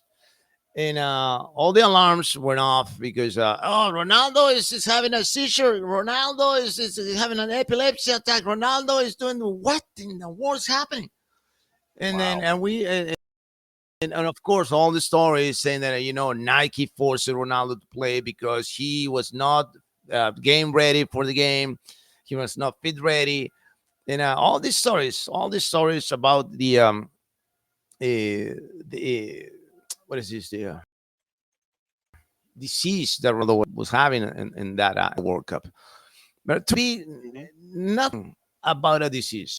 It was not related to the epilepsy and not related to. This is insane, Johnny. What happened was that his sleeping position, right? He was sleeping. Who was his roomie? Roberto was his roommate, right? And so we were sleeping out playing games and stuff, and then they went to sleep. And then Ronaldo, I don't know how he laid in bed in a way that his neck touched a nerve with the system, and it causes spasms all over his body because he was shaking on the ground. It triggered, the position of his neck against the wall and against the bed trigger a nerve that causes all this chaos on his body. So, but it wasn't a disease. It wasn't epilepsy. It was just all about that. Wow. Because of an angle that he laid down in Paris and they scared the entire planet, including the Brazilians. But yeah, it was like that. So be careful how you sleep, man. I know you stretch before you sleep, so I know you don't have any those problems, man. But yeah, for all of you guys, including myself, I sleep with my dog. Yeah, be careful with the angle. How you lay down in bed, because it could trigger something and you don't know how to respond. But yeah, because of that, Johnny, it's unbelievable, man. Wow. Unbelievable. That's crazy. And so, yes, be careful how you sleep. Make sure that you know how you sleep. I want to go through juice boxes with you on the weekend before you get out of here and go make more desserts and tell whoever is honking that horn on their bicycle to stop honking the horn on the bicycle. Yeah. You mentioned the life at the top. That is the last game of the week in the league, in the Liga Portugal. It is a 3:45 start on, so let's see, Monday. So it's Monday Night Football. Porto hosting Sporting. Porto is a plus 120. Draws a plus 215. Sporting on the road a plus 242. What do you think?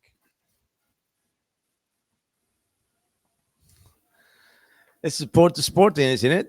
Mm-hmm. Is that at Porto? Yep. It's at Porto, right? Yep. So this is the record of Sporting going to Dragao. In this fantastic run of tournaments with Ruben Amorim, they beat everybody. They got all the records. They could have won a single time at Dragao. Not once under Ruben, and not once under Rui Borges yet. So there's a first time for everything. There's the streaks are made to be break. I don't think they're gonna win. I don't think the Sporting is gonna beat Porto and Dragao. I don't think so. Hopefully, I'm wrong. To all my Sportingistas out there, I've seen a draw on this one, and that's what's going to make this team more exciting. Dropping points again.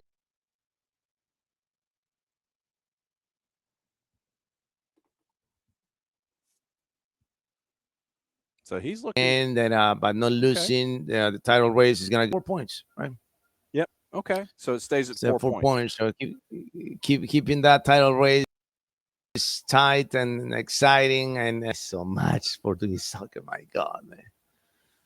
Well, that's why we get to talk so much about calling it. Yeah, I know. And That's why we talk about it here, so we can sit there and let everybody else know what's going on. All right. So, what are you baking today? How much are you baking, and what are you baking? All right. We have 1, 2, 3, 4. We got 36 portions of chocolate cake. We have 36 of those. 2 dozens of these cabezas de indio, Indian. You check it out on my Insta. We got 2 dozens of those, and that's it for the day, man. I'm so tired, man. I've been up until 2 in the morning last night. 10:30 in the morning, man. And you're already tired. He's all baked out. Yeah, all baked out, brother. It's just insane, man. But it is what it is, man. I'm happy. I'm tired but happy. That's what it is. Oh, fantastic. Yeah, we got to figure out how to get that stuff shipped up here. We love you very much. And follow Nino the Baker on Instagram as we continue breaking down stuff every single week here on the Power Hour with our buddy Nino Torres. We love you very much. Go bake, go rest, and make sure that everybody down there is 5 pounds heavier by the time they finish with your food.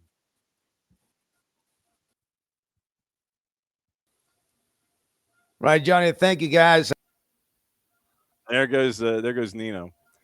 Seriously, go follow Nino on his Instagram. Go follow Nino on his Instagram at Nino the Baker. And you get to see all of the different joints that he goes to, everything that he's baking. And if you look in his reels, you'll see literally what he's baking on a daily basis. And I swear to God, it is some of the most fattening looking stuff I've ever seen. It literally is some of the most fattening stuff I've ever seen. And it is, I mean, for somebody like me. Oh, and by the way, okay, so now he is sending me photos. Indian Crest. Okay, so he is sending photos. I'm going to show them to those of you who are on the video side of things. So this is literally is what Nino is baking. So let me see if I can turn it to where it's not like shining or anything like that. That's what Nino is baking right now. Those things look amazing, and I swear I could probably. I mean. And you probably end up with like what? 4 of those? Actually, no, 2 is probably a meal. But those look absolutely ridiculous. Those look absolutely ridiculous. And it is crazy. So, yeah, follow Nino on Instagram, Nino the Baker. And you legitimately will sit there and go, oh, my God, this looks amazing. And it probably is. So that's, man. And just to wrap up what he was talking about with Portugal, Porto and Sporting, that is, let's see. So if today is Thursday the 5th. So, yeah, Monday Night Football is Porto and Sporting 1 versus 2. We'll try and find a place to watch it. But right now, that's number 1 versus number 2, and then everybody else is chasing. Benfica is a distant third, 13 wins and 7 draws. They haven't lost this year in league, but they've drawn 7 times. Porto's only given up 6 goals in 20 matches. They've won 18 of 20. And they're at 55 points. That big loss last time out with Casapia brings Porto back to the pack a little bit, meaning Sporting. Benfica's at 46, and then there's everybody else. Braga, 36. Gil Vicente, 34. Moreirense, 30. Estoril, Famalicão, 29 each. Vitória Guimarães at 28. Alverca is 10th at 24. And then you get into the relegation fight. 11 through 16, 6 teams separated by 3 points for the relegation playoff spot, which is currently Santa Clara. They are at 17 points. Nacional, Estrela, Rio Ave, they are all at 20 points, as is Aruca. 4 teams at 20 points, varying degrees of goal difference. And Casapia is 15th at 18 points. Santa Clara is at 17 points and 16th. And then you have Tondela and AFS. AFS has not won in 20 matches in the first 20 matches this season in the 34 match weeks. So pretty much you can sit there and say AFS is heading back down to the second division. Tondela, they're 5 points from safety. They could do something. But right now you literally have 6 teams separated by 3 points for the relegation playoff spot in Portugal. We're still looking for a place to find the Portuguese activity on a weekly basis. So But that is your rundown of everything in Portugal. But yeah, the hydration break. Jason brought that up in Morning Espresso, and that's brought to us by our friends at Oglethorpe University. And you can go to soccerdownhere.net and subscribe to it if you don't have it yet. So you can go there, and Jason has it in video form, audio form, and in newsletter form. So whichever one works for you, you can watch it, you can listen to it, or you can read it. If you want to read it, go to soccerdownhere.net and subscribe. And so Jason, when he was discussing it, under the new protocol, refs can stop play once in each half for up to 90 seconds. It's not triggered by temperature or weather conditions spelled out in the updated competition manuals for this year. It applies uniformly across matches, whether playing in heat or cool. Teams are instructed to have their players stand near their technical areas while they rehydrate, but they must remain within the field of play.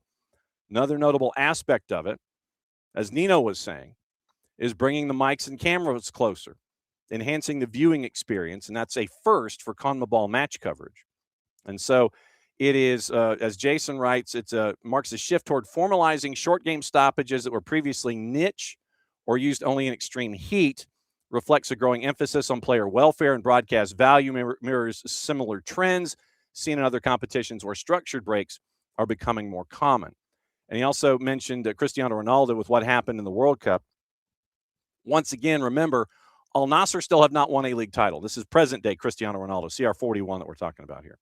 So gap between him showing up and getting a trophy, that distance is getting bigger and bigger. So Ronaldo missed Al Nassr's win over Al Riyadh. No real reason given. There wasn't a health-related reason as to why. And so frustration with the winter transfer business or lack thereof. And so now Cristiano Ronaldo is trying to reinforce the urgency of winning a title in Saudi Arabia. Now, you're also looking at this. Contract runs through 27. But there is a reported £44 million release clause that could be activated this summer. Now, remember, he wanted to win a league title. He has not. Yes, being a face for the league that we neither condone, endorse, nor promote is a part of it. But he still wanted to come. He still wants to come and score and win titles. That's part of his DNA.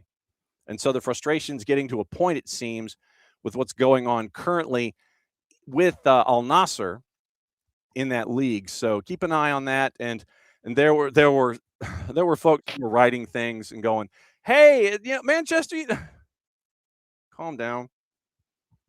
Yeah, just because there's a release clause doesn't mean he's heading back to Manchester United at the age of 41. So CR41, that's the latest there with him as we go. All right, it is the last half hour of the Thursday show.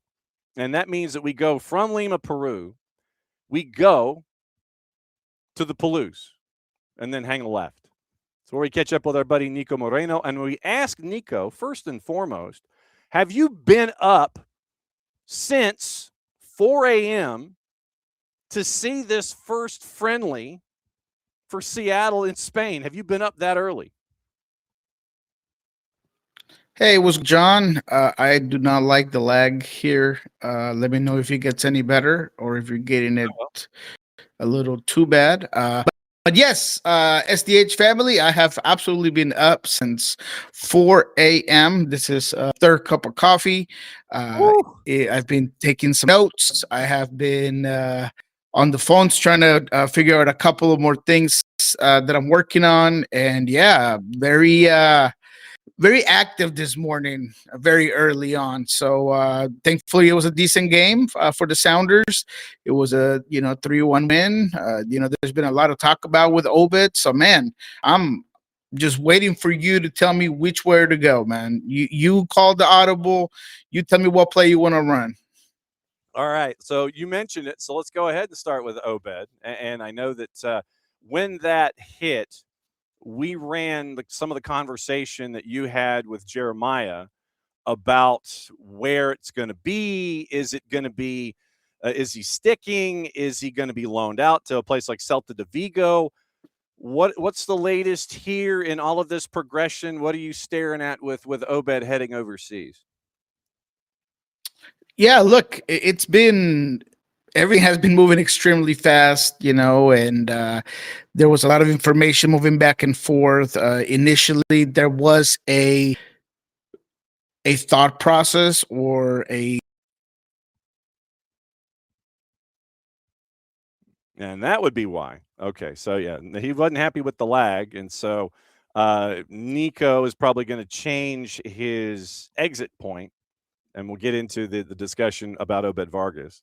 And as I told him, I said, when he and Jeremiah were on Monday, and they were talking through Sounder at Heart, it was a conversation that when the news broke, it was one of those where, yeah, okay, and could go here, could stay, and it's part of the conversation that I wanted to have with him is that the last thing that you want, and we had this conversation with Bart on Monday, and I want to try to reinforce it with Niko here coming up in a sec, is that the last thing that you want in a situation like this, if he stays, is that he turns into Johnny Cardoso 2.0, where Diego Simeone was a positive with the idea of bringing in Johnny, but Johnny sat for the longest time. And so what I was explaining to folks was that when you and Jeremiah were talking about it after it broke, after the news broke and it's officially official, almost to the point to where they're holding up the jersey, that what I imagined a concern was that you don't want this to turn into Johnny 2.0, where he goes and he sits. That's the last thing he needs, especially with national team duty coming up. And so the idea of the loans was a part of your discussion in there. So all of the break down all of the Obed thoughts here as we sit there and look at it, trying to avoid sitting on a bench in a World Cup cycle. Yeah, and so because there was some uncertainty to the level of depth that the team would have and the amount of minutes that Obed would get, in my opinion, that's where that option, that possibility of a loan came out of. And because he's a quality player, Getafe, Celta Vigo, there was quite a few teams that, were possible options, but they were running against the clock on one end, with the end of that window coming up pretty quickly, and the fact that apparently there was some still doubt about some players, both physically and then coming in. Rodrigo Mendoza was the other player that was introduced at the exact same time as Obed Vargas, plays the same position. Johnny Cardoso was brought in for $30 million, but he's had some pains and aches. He's actually unavailable for this upcoming game because of an injury. So that could give Obed the possibility to start, or not start, but be part of the available players for that game. He's now on the roster as an available player. That's official. So I think everything kind of worked out in a way that forced Obed Vargas to be have to stay for Atletico Madrid, which in my opinion is the best possible outcome. I mean, regardless of what happens and whether or not he gets minutes, you always want to be with the team that got you, with the team that signed you. Every time that there's a loan to X, B, or C team, there's that possibility that things don't go your way, or if it does, are the players that are playing for your same positions with the team that signed you, are those players getting better? So now Obed Vargas gets his opportunity to go head to head with the Coques, who's obviously in the last end of his contract, with the Cardosos that are getting injured, with Barrios, who, although he's a written starter for Simeone, he's had some ups and downs. So I think that now Obed gets a real chance at, if he gets an opportunity, making the best out of it as he's done his whole career, and then maybe get more minutes every time. We know Atletico Madrid plays a lot of competitions. This could give a possibility of rotation. So at the end of the day, I believe that the best scenario happened for Obed Vargas.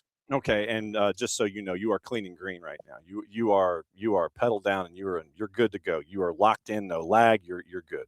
So Wonderful. whatever adjustment you made, hang on to that. Was Obed Vargas ready to go? I mean, was he at that point where, yeah, he's ready for that next challenge? But I know there's the difference between being ready for it mentally and being ready for it with your ability. So was this the time for Obed Vargas to go? That's a fantastic question. I've been asked that quite a few times over the last couple of days. I've done a couple of shows in Spain, a couple of shows in Mexico, and this is the overall conclusion of my thought process.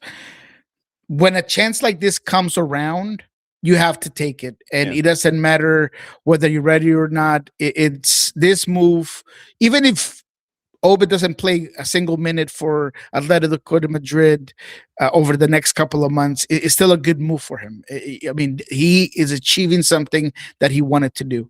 But to your question, I do think that he has the technical ability, the mentality for it. I think that he has the pedigree to be successful in La Liga. I think that his skill set matches up well with the league and with what Diego Simeone likes out of his midfielders. This is a player that has been playing since he was 15. That's when he debuted. He was 15 years old when he debuted. And regardless of him being 20 years old, he's been through it all. He's been in big games. He's beat the best. He's taken bad games, good games. So I do think that the mentality part is there, because Obed has always done a great job at breaking barriers. He was in Alaska. He knew that he had outgrown the soccer system, made the move to go to Arizona and get exposed to the U.S. soccer system. Went to the academy, showed up, got a second team contract, and got a first team contract. When he was in the first team, regardless of him being 16 years old, he was already helping the team contribute for that CCL title. So he does very well at breaking those barriers and those limitations. So mentality wise, I think he's there. I think soccer wise, he's there. But this is a different beast. This is a Colchoneros team that the expectation is high, and it's not high one or two games, it's high every single game. There's a lot of competition, as we've already mentioned. So does he get the minutes? Is he able to have one bad game or two bad games? That's where things are going to lie. I think that he has all the tools, and I do think that he's ready for this move. But how quickly does it come his way, and how can he stay motivated if, let's say, it takes him a couple of months to finally get some consistent minutes? If it takes a year for him to get some consistent minutes, I think that's going to be the biggest question. But in my opinion, knowing the player, understanding him every day, I think that he's absolutely ready for the challenge. Okay. Something that happened in Next Pro that I wanted to discuss. Tacoma Defiance, the Octopus, they have their new head coach, and it's Paulo Nagamura. And for those that know their MLS history, he's had cups of coffee in Major League Soccer, 8 years of coaching experience, head coach in Houston, 12 years playing, and he wins 2 MLS Cups and 3 Open Cups as a player. Paulo Nagamura is now the new head coach for Tacoma Defiance. And it was interesting that they hired JP, Joao Paulo, as an assistant coach after his time was up as a player. And so I thought that was interesting that JP slides into the assistant slot with Defiance, with Nagamura now as head coach. Yeah, we have been talking about this for at least a month or so. When we found out that was the possibility, I think that is a great hire by the organization, because Nagamura, in certain sense, is overqualified to be the first coach of the Tacoma Defiance. I mean, he was coming from being an assistant in Chicago. I mean, he could have continued to stay on that lane, but I think it talks greatly about the desire for coaches and players and people to work with the Sounders, because they know the level of respect that it demands across the league, because it's great to have that Sounder stamp in your resume. And because if there is a possibility to get on that first team, which, when you look at Brian Smetzer and his coaching staff, there's certainly an opportunity there. I think that's what Nagamura went and looked at. So it works in so many levels. One, you get a coach that has a a true trajectory and respect when it comes to developing players, when it comes to working with second teams. He's a coach that, as I mentioned, is overqualified. He's someone that at some point, if any of your assistant coaches go and take other jobs the way it happened with Andy Rose, now you have someone with that experience that you could bring up to that first team coaching staff. And in JP, you get a guy that everyone in the club respects, that is a player that has not just the character and the understanding of the game, but he is someone that's going to be influential for all the players, right? As a leader, as someone that understands the game at another level. He could be a liaison for players and coaches. So to me, it's a no-brainer and is a phenomenal decision by the organization to go and secure a guy like JP to mold them into their coaching style, their coaching system. And I think it's going to be a great duo there where they're going to go off of each other, and JP is going to be able to learn from someone like Nagamura, and then Nagamura is going to have a guy that has all the street cred in the world here in Seattle, in Renton, in the Providence Swedish and clubhouse. So it's I think it's a great hire. Yeah, the bouncy house and sushi emporium that we know as Providence in Swedish. It's been a busy week when it comes to transactions and official transactions and things like that. I want to start in the West and I want to work East. You end up with Gilavogi coming as a forward from Ligue 1. He's going to take up a DP slot for RSL. You end up with Sporting Kansas City. David, and I'd mentioned in hour number one that David Lee had said they're going to bring in 10 to 12 new folks. They bring in 2 defenders, one from Nashville and one from St. Louis City. Chicho Arango is now officially official on loan, 5th team in 6 years. And I think his salary, is like $800,000 to make it fit for Atletico Nacional. Cole Bassett goes to Portland from Colorado in the intra-league deal for up to 3.6. This is one of those deals where you can sit there and open the safe and crack it open and send a suitcase from one team to the other. And Cole Bassett is that. You end up with Martin Paz leaving Dallas, which to me is a big loss. He goes to Ajax, and then they bring in Jonathan Sirois from CF Montreal to fill that gap. And, so you've got all of those, and then you have Colorado signing Watuta, moving him up from Next Pro. Mati Bogusz officially official. What am I missing here? What have you thought about what we talked about so far? Elias Baez to Atlanta. That one was an interesting one for me. There's also Janier Martinez going to Philadelphia Union that I thought was a good one. But if I have to choose where to spend my next 10 minutes talking about transfers that are probably done, if you would allow me, sir, and entertain me, I would like to touch on one that has to have a lot of mixed feelings, and is James Rodriguez going to Minnesota. Okay, yeah, because that one was kind of we see him on a plane. We don't know where he's going. We think we know where he's going. So, yes, James to Minnesota, engage.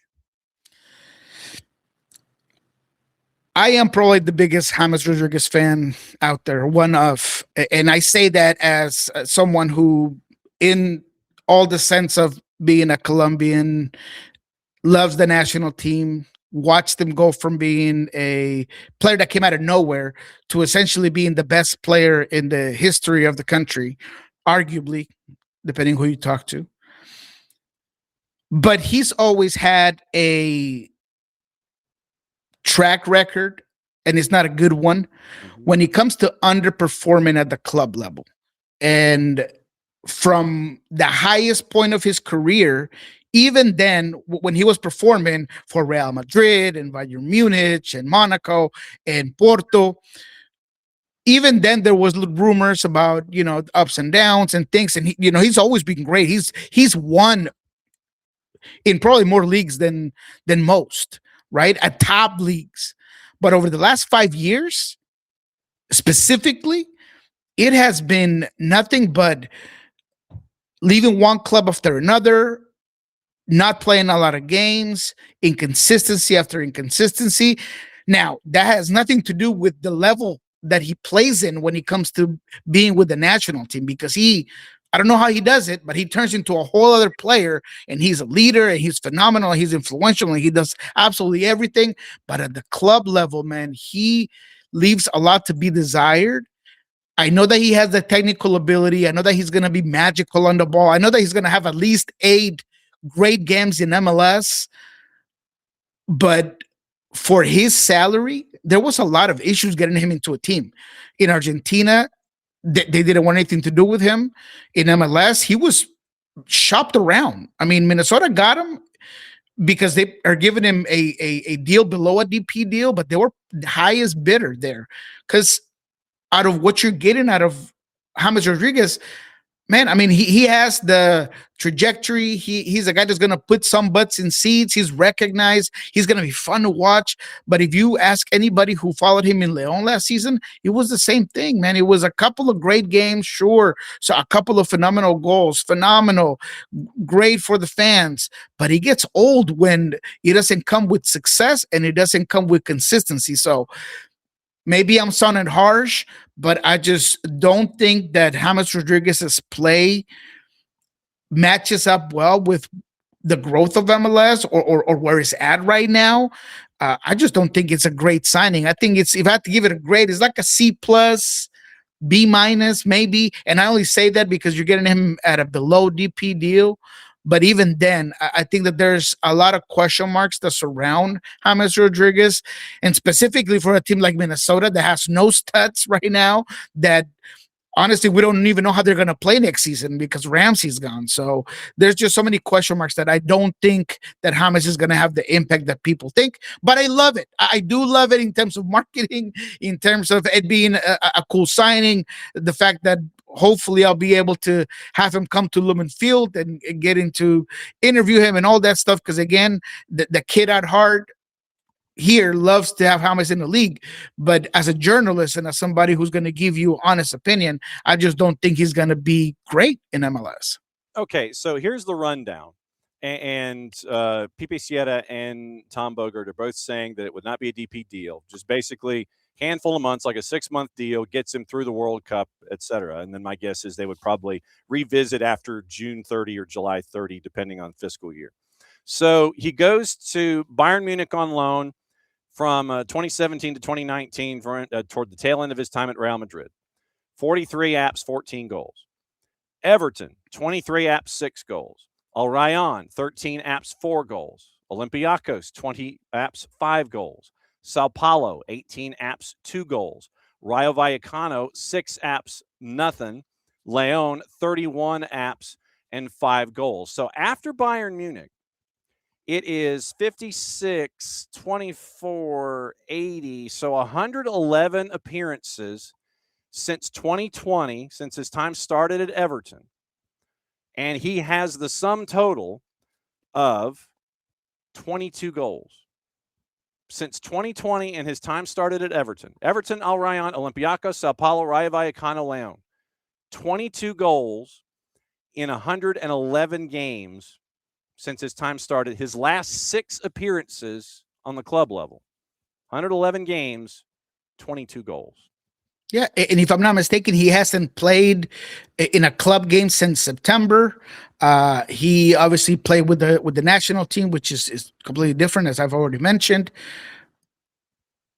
But if you even add to that, and you know, I don't have the numbers in front of me, but the amount of games that he's played on a soccer calendar year averages out to about 2.5 games a month that he's played over the last like 4 or 5 years, if you round it up to a soccer calendar year. So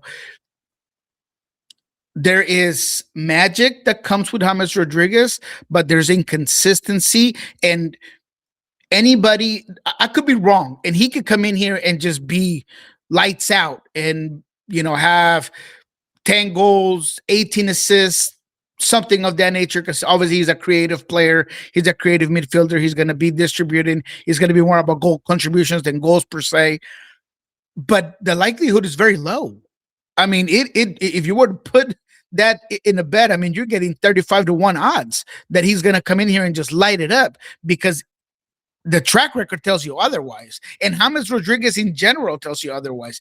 At his age, where he's at, the type of soccer he plays, sometimes he can't even get 90 minutes with the national team, where that's where he does the most, right? There's always that we need to figure out who's going to come in and replace James Rodriguez at the 70th minute, at the 80th minute. So is that where you want to put a lot of your money in a salary cap based league? Not necessarily.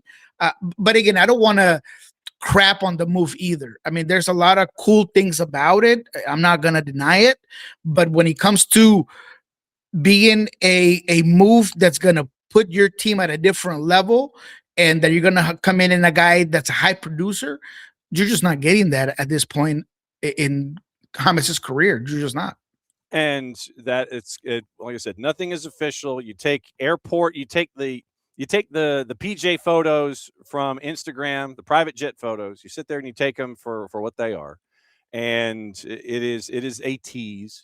But where is he going? Where in the world is James Rodriguez? You know, he is going to turn into MLS's Carmen Sandiego by the time this is done. I wonder, with how things are, with Minnesota trying to, try to figure out who they're going to be now that Eric Ramsey is gone. I wonder what it's going to look like with them now, with Cam Knowles as their head coach, and how different they're going to be. That to me is what I'm intrigued with this. And you have, obviously, you're looking at the forward position, and Will Trapp engages. You've got Bungo Longwani at forward. You got Pereira in the midfield. You've got Stroud, who's come in. Kenyo Michel has come in. Mauricio Gonzalez has come in. Caldera has come in at forward. Shankalai for me. Jordan Adebayo-Smith. I'm intrigued with the look of, say, Tomas Shankalai and a James Rodriguez. How does that look for Cam Knowles? The pieces I'm raising my eyebrow at, because I want to see how it all integrates. But if James is there, that you're going to have a lot of folks who are going to defer to him because of this. I mean, it's been a busy offseason for him, but I'm under the impression that with Drew Callender in net and Tomas Shankalai in, that there's going to be a lot of deferring offensively, at least at the beginning, to have James try and create, if this is in fact his destination. Yeah, and again, it's such a fluid concept when we talk about Minnesota, that it just seems like it's a whole bunch of pieces and we don't know where they're going to go. They're just Legos laying out on the table, and we got to figure out how they're going to stick together. And look, Joaquin Pereira does a lot of the things that James does. He's the set piece specialist, and I dare somebody to try to take a ball from James when it comes to a set piece. I mean, that's an issue. And that is something that's been clearly reported. When James is part of the team, he wants to do A, B, and C, and being that set piece specialist is one of them. So I don't know. Now there is that other side of the coin where Minnesota has had this sort of players in the past, like Bebelo Reynoso, right? They like those wonderful lefties that, might have some trouble behind them, but they could be great. But that was a different Minnesota. So that's kind of the crazy part, because I guarantee you that this ain't going to be a high pressing team if James is involved, or you better, have somebody else do the job for James and have a DH presser when it comes to James Rodriguez, because he ain't going to do it. Mm-hmm. So I just wonder how it all comes along together. And Minnesota, as of right now, I just don't rate them very high. There's just too many question marks in too many places for me to say that they're going to have a good season or anywhere close to last season. All right. Bola Vip, yesterday, Gustavo Davila. Title: The demands at Minnesota United reportedly met for James Rodriguez. So, salary comparison between Alberto Gamero and Fabian Bustos. So, here's what was posted by Davila in his article. Agreed to lower his financial demands to less than the $6 million a year he earned in Leon. Well, prorated, you're probably looking at 3 or something like that. So, presumably after rejecting a lower salary, the club compensated him with amenities such as a private security team, a luxury mansion, and personal care. Once again, this is Bola Vip and Davila. In fact, some media outlets have even reported unconfirmed information. James has accepted the team offer, but only for 6 months. Had gone almost 3 months without playing an official match since leaving Leon. However, the obligation to have competitive rhythm to go into the World Cup made him rush his signing demands. According to Marca, and once again, in media outlets in Mexico, so take it for what it's worth, reported he requested these things to play for a team during the 26th season. Private security, team with bodyguard groups available 24/7. Armored car with a driver for all transfers. Luxury mansion, private gym, personal training court. His own personal trainer. Personal chef specializing in Colombian and European diets. Traveling on private flights for long journeys. Private space within club facilities for his own relaxation. So that's, like I said, this is Bola Vip and Davila assembling stuff that was found in Mexico and Marca and things like that. So that kind of stuff alleged that was on the table for James to get into playing rhythm in Minnesota for this season. He comes with a lot. He is a player that, in my opinion, is still looking to be the face of a team, and that's why you have some of this turnover after turnover after turnover, because his biggest stage is always going to be the Colombian national team. His priority is always going to be the Colombian national team. So at the club level, he wants to have all of these things, but is it worth it for a team? That's the biggest problem, right? And he's going to continue to have these expectations as a player, as I am James Rodriguez. So I just don't know how good it fits here. I don't know how good I don't know how he will adapt to Minnesota life either. I really don't. I mean, that's nice. It's not Monaco. It's not, Porto, and he's certainly maybe even León. He just doesn't have that. So I wonder how well this is going to work. But I do know, not just the fact, everything that you've already reported and things that we already know, there's advanced negotiations, but the reality is that James doesn't have a lot of options. He doesn't want to play in Colombia. Like in Colombia, he can go play anywhere, right? He doesn't want to play in Colombia. He's already said, I do not want to play in Colombia. So there isn't a lot of options outside of Colombia right now for him that is going to pay him at least close to what he wants. I think the MLS is the only place for him. I really do. And look, just send him over to Mall of America. Just like, look, you want your diet, just go to Mall of America, get that all squared away. Like I said, I'm intrigued, especially if this Bola Vip report with Davila is anywhere close.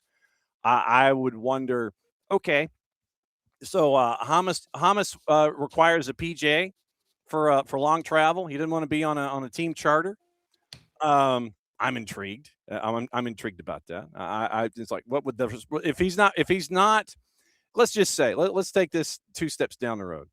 So if he signs with Minnesota United and he's on a PJ for a roadie and he's not producing, how do you think that's going to look in the locker room if he's going from Minnesota to LAG or Minnesota to check in with UNCL or Minnesota to go play Messi and friends, and his numbers aren't what is anticipated? What do you think the rest of that locker room is going to say if the PJ element in this, the private jet element in this, is supposedly one of the allowances that the club is saying for this? I mean, that's it's not going to go well. And additionally to what you just said, I think that in MLS, there's a lot more responsibilities with the press, and he doesn't really like to do that. He's just not a guy that's going to be always on the mics. So he's going to get some of that messy treatment without being messy, right? Where you don't want to talk all the time, only talk to certain people, only to certain outlets, only in certain moments.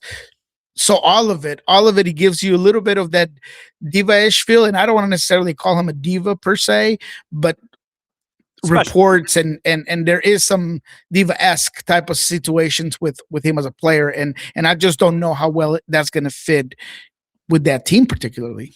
Yeah. One other signing that I did want to discuss with you that has happened in the last 7 days, Berterame is official for Messi and friends, and they just keep adding and adding and adding, and I'd love to know the capologist down there in Fort Lauderdale and how they're figuring this one out. Yeah, man. So would I. But it's got to be a lot of stuff off the books. With you and I have talked about plenty of times. It's NIL, brother. That's what it's. I'm thinking it's what it's got to be. I like it, and it's the fact that no one is gonna bat an eye because the excuse is always gonna be, oh, it's because they want to play with Messi. Oh, of course, no, they want to play with Messi, so that's all we need. We don't need to pay him, to a random LLC somewhere else, or we don't have to give him X amount of money here or drop this mansion there, because Messi's always going to be the scapegoat because he's the GOAT. So, everybody wants to play with the GOAT. So at the end of the day, I do wonder how things work because there's just too much talent right now in that team for it to make sense. Now, again, I'm very curious. I'm very excited and almost anxious about watching them play, because if with all this talent results start to go sideways, I just wonder how that group will take it. And look, Berterame is a phenomenal player. If anything, he is always going to be a presence in the box. He's got this huge frame. He's so fast. He gets to all the balls that he needs to. But, sometimes strikers go off of bad, moments. And when you get on those types of slumps, how do you get out of them? I like the ambition, and I like the fact that ever since Messi got to Inter Miami, they've been happy and proudly worn that we are the villain badge. And fine, that's all. That's always great for a league. I think it's great to have a villain in the league. And so, depends on other teams and the way they handle their business on to try to beat down that villain. But that villain's always going to have the huge target on their backs, and they're going to have a lot of expectations. They're going to have a lot of pressures. We'll see where certain players are physically. They've already got an injury already, at least 3 to 4 weeks. So there's always going to be things here and there. So look, Berterame, I love that MLS has the power, has the money, and has the vision to get him from a league like Liga MX. There's a whole bunch of people in Liga MX that are upset about the move because MLS is becoming this league where everybody wants to go to. That is like the new kid on the block that everybody wants to play with, and that's really upsetting some people. So we'll see how it goes at the end of the day. I think Inter Miami is going to be fun to watch at the very least, but I am not, and I guess surprised to no one, because I'm always a Miami skeptic, and I'm not going to, give them all the flowers or glaze them the way some others do. But we'll see where it goes. It is a good signing. It's great to see it. I'm still wondering how it's all going to come together. And let's see. So this morning, Sounders win over Hammarby. Right now, 30 minutes to go, and FC medalist 1925 has a 3-0 lead on Sounders in the back end of the doubleheader in Marbella today. Marbella, sorry. The Marbella Football Center. So, yes, we have to be correct. Yeah, I stopped watching because I have a commitment to SDH, and I was like, you know what? I can go watch it again later. But look, this is obviously the second group. The first game was what I think is going to be your starting 11. If you look at that group, that's likely going to be your starting 11. I thought that was a good game. Jesus Ferreira continues to be a player that I just gravitate to. This morning, he was just helping with the chance creation. He was putting so many through balls. He gets a goal, a really good goal. I think Osasa de Rosario has been impressive. He started today at the 9 with Jordan playing the left winger. And to me, that's telling. That's telling of the type of preseason that Osasa's had so far. And if he continues to produce and continues to score, I think he's going to be your starting 9 with, Jordan Morris being the left winger that at times does come inside and becomes that second striker. And he might be a formula that works. But I think Danny Musowski and even Jordan Morris right now are on the outside looking in when it comes to that 9 position, unless, which they haven't really done much, especially in this morning's games, is going with a 2-man system up top. So Osasa great. Nuhu looked really good as well today on both sides of the ball. He gets a very good assist on the third goal for the Sounders this morning for Osasa de Rosario. So he looks really good. now in this second group, I mean, it started off bad. Right before I came on, the first goal that they give up is a pass from Snyder Burnell to Anchor, which is your third goalkeeper, and then he tries to come out of the back and just gives it to the striker pressing. So he had already started bad. I'm kind of curious to see where that goes, but I will be looking into it because that's where Petzovic was going to be playing in. I'm curious about him. Kalani's a guy that I've heard a lot of great things about in this preseason. Curious of how he played this particular game. So 2 games today. Sounders win 3-1 in the first one, and apparently they're getting their butt handed to them in the second game. Yep. Before you get out of here, David's in our Twitch pitch goes, this is off topic, and was thinking of it more because of how early you've got to wake up to watch. But does Colombia have a Winter Olympic squad, and are you excited to watch any of the Winter Olympics? That's a phenomenal question, and I am embarrassed to say that I do not know. If we have a Jamaican bobsled team type. Okay. So let's see. I know Jamaica's got a bobsled team. Let's see if you have a contingent. Right at the top of my head, snowboarding. X Games is something that Colombia has done very well. And I mean, and again, I'm more of a summer Olympics guy. So the BMX thing, we've had performers there. When it comes to like the Tour de France and all that stuff, those sort of things is Colombia has really good sports in the weightlifting, the deadlift and all that. But in the winter, man, you caught me there. I don't watch a lot of the winter games, to be quite frank. Okay. So we have timing and scoring. There actually is a website, Olympico.co.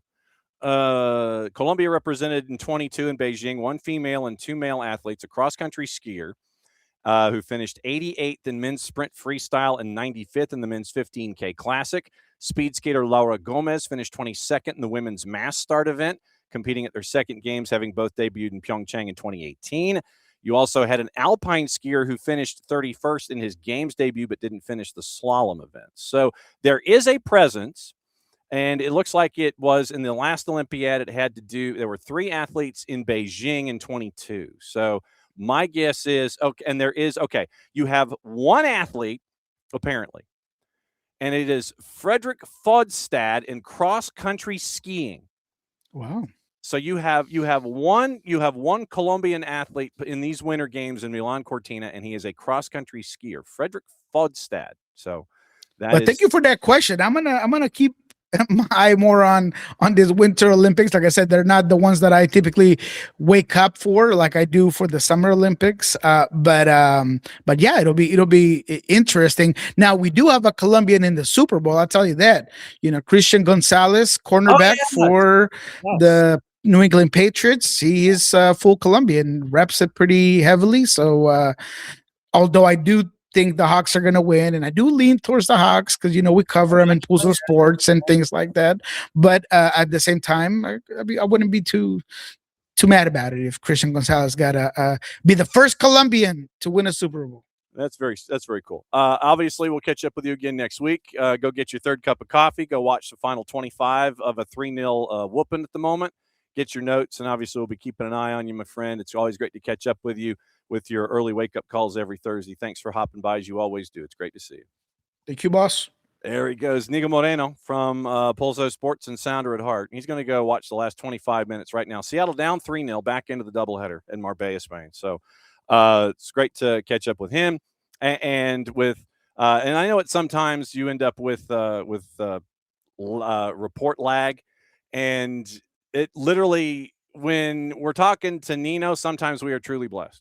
We get a great line out from Lima, Peru. And sometimes, like it is this morning, there's a bit of a 2-second lag. And like I said, literally it just depends on the line and when it happens. And so that's but it's great to catch up with Niko and great to catch up with Nino. I think Niko just flipped a switch and he ended up getting better on the router second time through. So that was good work there. Tomorrow, once again, hopefully catching up with our friends at Beyond Goals Mentoring at 9:30.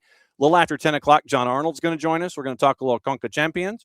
And like I said, if you don't have Get CONCACAF as a part of your Substack, full disclosure, subscriber, mandatory for me. We're going to catch up with him about Texas Tech. We're going to catch up with him about CONCACAF, maybe a little Liga MX, maybe a little Torneo de Tejas, and find out what's going on there and get you ready for the weekend. Saturday and over the weekend, we're going to be starting our high school coverage. DeKalb County is having their media day. We're going to catch up with some coaches and some players over there, and that'll be posted as Red Clay on the weekend. Soccer coverage or games of the week start next week, literally. And the Red Clay Wednesday, the lunchtime high school show, that's going to be back on Wednesdays at noon as well, except for the week that I will be in Macon for the championship. So we're going to have a bit of a start with Red Clay Wednesdays, the noon show where we catch up with coaches all around the state. And our high school schedule legitimately starts in 5 days. Tuesday, Roswell and River Ridge. And it's going to be fun to catch up with the high school schedule as that starts and the season starts there. And we got Atlanta United 11 days later. And we got the Creek Cup from the 12th through the 14th at Johns Creek and at Northview. Great tournament that Kelly Bowler and everybody at Johns Creek put together. We got to catch up with him at some point between now and the beginning of the tournament and find out what's going on in his universe. And then it's on. Torneo de Tejas on the 14th with Dallas. Then you're a week out from the regular season. We will be at St. Pius and Brookwood on the 18th. So 2 weeks from yesterday. So here's your high school schedule for February as we have it. And then happily on your way and stay warm and stay dry for the rest of the day. Back at it again tomorrow. So it is Roswell and River Ridge on the 10th. Then it's Creek Cup, boys and girls competitions on both SDH and SDH2. That's going to be on our Mixler channels, 12th, 13th, and 14th. Then from there, it is St. Pius and Brookwood on the 18th. Then on the 20th, Dalton and Johnson Gainesville. That heavyweight battle, Dalton and Johnson Gainesville. Maddie Cruz and I will be up at the Castle for that one.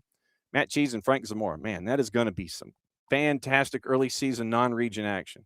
Then on the 21st, season kickoff. Atlanta's in Cincinnati. Optimism begins anew on the 21st. Northgate and Stars Mill on the 24th, the Tuesday. Then Lambert and West Forsyth on the 27th. Then San Jose hosts Atlanta on the 28th. So Maddie and I will be at Lambert and West Forsyth, and we will be at Dalton and Johnson Gainesville because Jason is on the road for Atlanta United in Cincinnati and in San Jose. That gets you to March 1st. So literally that's what we've got going on programming-wise here on the network between now and then. And just legitimately going to be it's going to be a sprint. David wants to know all right, so David's asking, can I clarify generally, are these high school games boys or girls, or are you doing both back to back? We are doing both. We do traditionally it is a girls game and a boys game, 5:30, 7:36, 8, something like that. There are some schools that will flip the order. But we are there when there are two matches on a game day. We are there to do both matches. And they are separate broadcasts on our Mixler channels. So it's not like we're on and then we filibuster and we fill time before the second game starts. Literally, it is come on a little bit before, do game number one, sign off. That gets archived. Then before match number two, come on a little bit before, do match number two, and sign off. So daughter plays at Pius. Okay, so David's daughter plays at Pius. So you're going to be you could be listening at Brookwood, or you could be listening wherever you are consuming the game. So yeah, we're doing St. Pius and Brookwood. That one is on the schedule, and we are into March right now, like mid-March with our game schedule, and then we kind of keep an eye on it and go, okay, where are we with our region games and things like that. But St. Pius and Brookwood. Got the okay to do that one day and a half ago. So we'll be at the Dave Hunter Complex in Brookwood Community Stadium for St. Pius and Brookwood. So yeah, it is literally the game one, take a break, game two, close them up, and the games are archived. So you can go back and listen to the games as much as you want, either live, which we love, or archived or both. And so you can sit there and listen to it and do whatever. So they are always going to be there, and they're there for about a year. And so games are live, then they're archived, so you can go back and listen. Same with the Twos broadcasts. We still have Twos games that are up and running on the thing. Hey, high-priced Hitchhiker 9, you're going to get blocked. This is what happens when you hang out late. Okay, so blocking high-priced Hitchhiker 9. So you've been blocked, and now you're going to get reported. So bot, next. Bot, next. And we type in viewer solicitation bot. All right, viewer, so there's the L, solicitation. Nothing like doing this on live air. Okay. So viewer solicitation bot, submit report. Thank you for submitting your report. Okay. So high-priced Hitchhiker 9's probably short-lived on Twitch. All right. So yeah, we've got our schedule through first week. We're into the first week of March. We've got our February grid already squared away. So you know what our February grid is. Obviously, we've got New England and Atlanta United 2 to start off our Twos broadcasts on March 1st. March 3rd, we're at Johnson Gainesville again for the Jefferson matches, and that's a doubleheader. Then we're going to be at Eastside on March the 6th for Walnut Grove and Eastside. That's a doubleheader out there. Then you have on the 7th, home opener, Mercedes-Benz for RSL visiting Atlanta United. That's on the 7th. Atlanta United 2 and Carolina Core. That is in Athens. Remember, the Twos matches through the World Cup are going to be in Athens. Free to attend, but they're going to be in Athens. Then we're looking at some matches. We're going to be in Gilmer for Calhoun and Gilmer in LJ on March 13th. That one we do know, and then that's where we are trying to figure out the rest of our schedule from there for March and April and playoffs in April. And then obviously we'll be attached to everything when it comes to the championships and the playoffs in April and May for NFHS Network. So you'll hear some of us over there as that as well. So the sprint begins really, what? The 10th. Okay, so the 10th, I think the 10th is probably when the sprint begins. And then when we wake up from the sprint, it'll be December.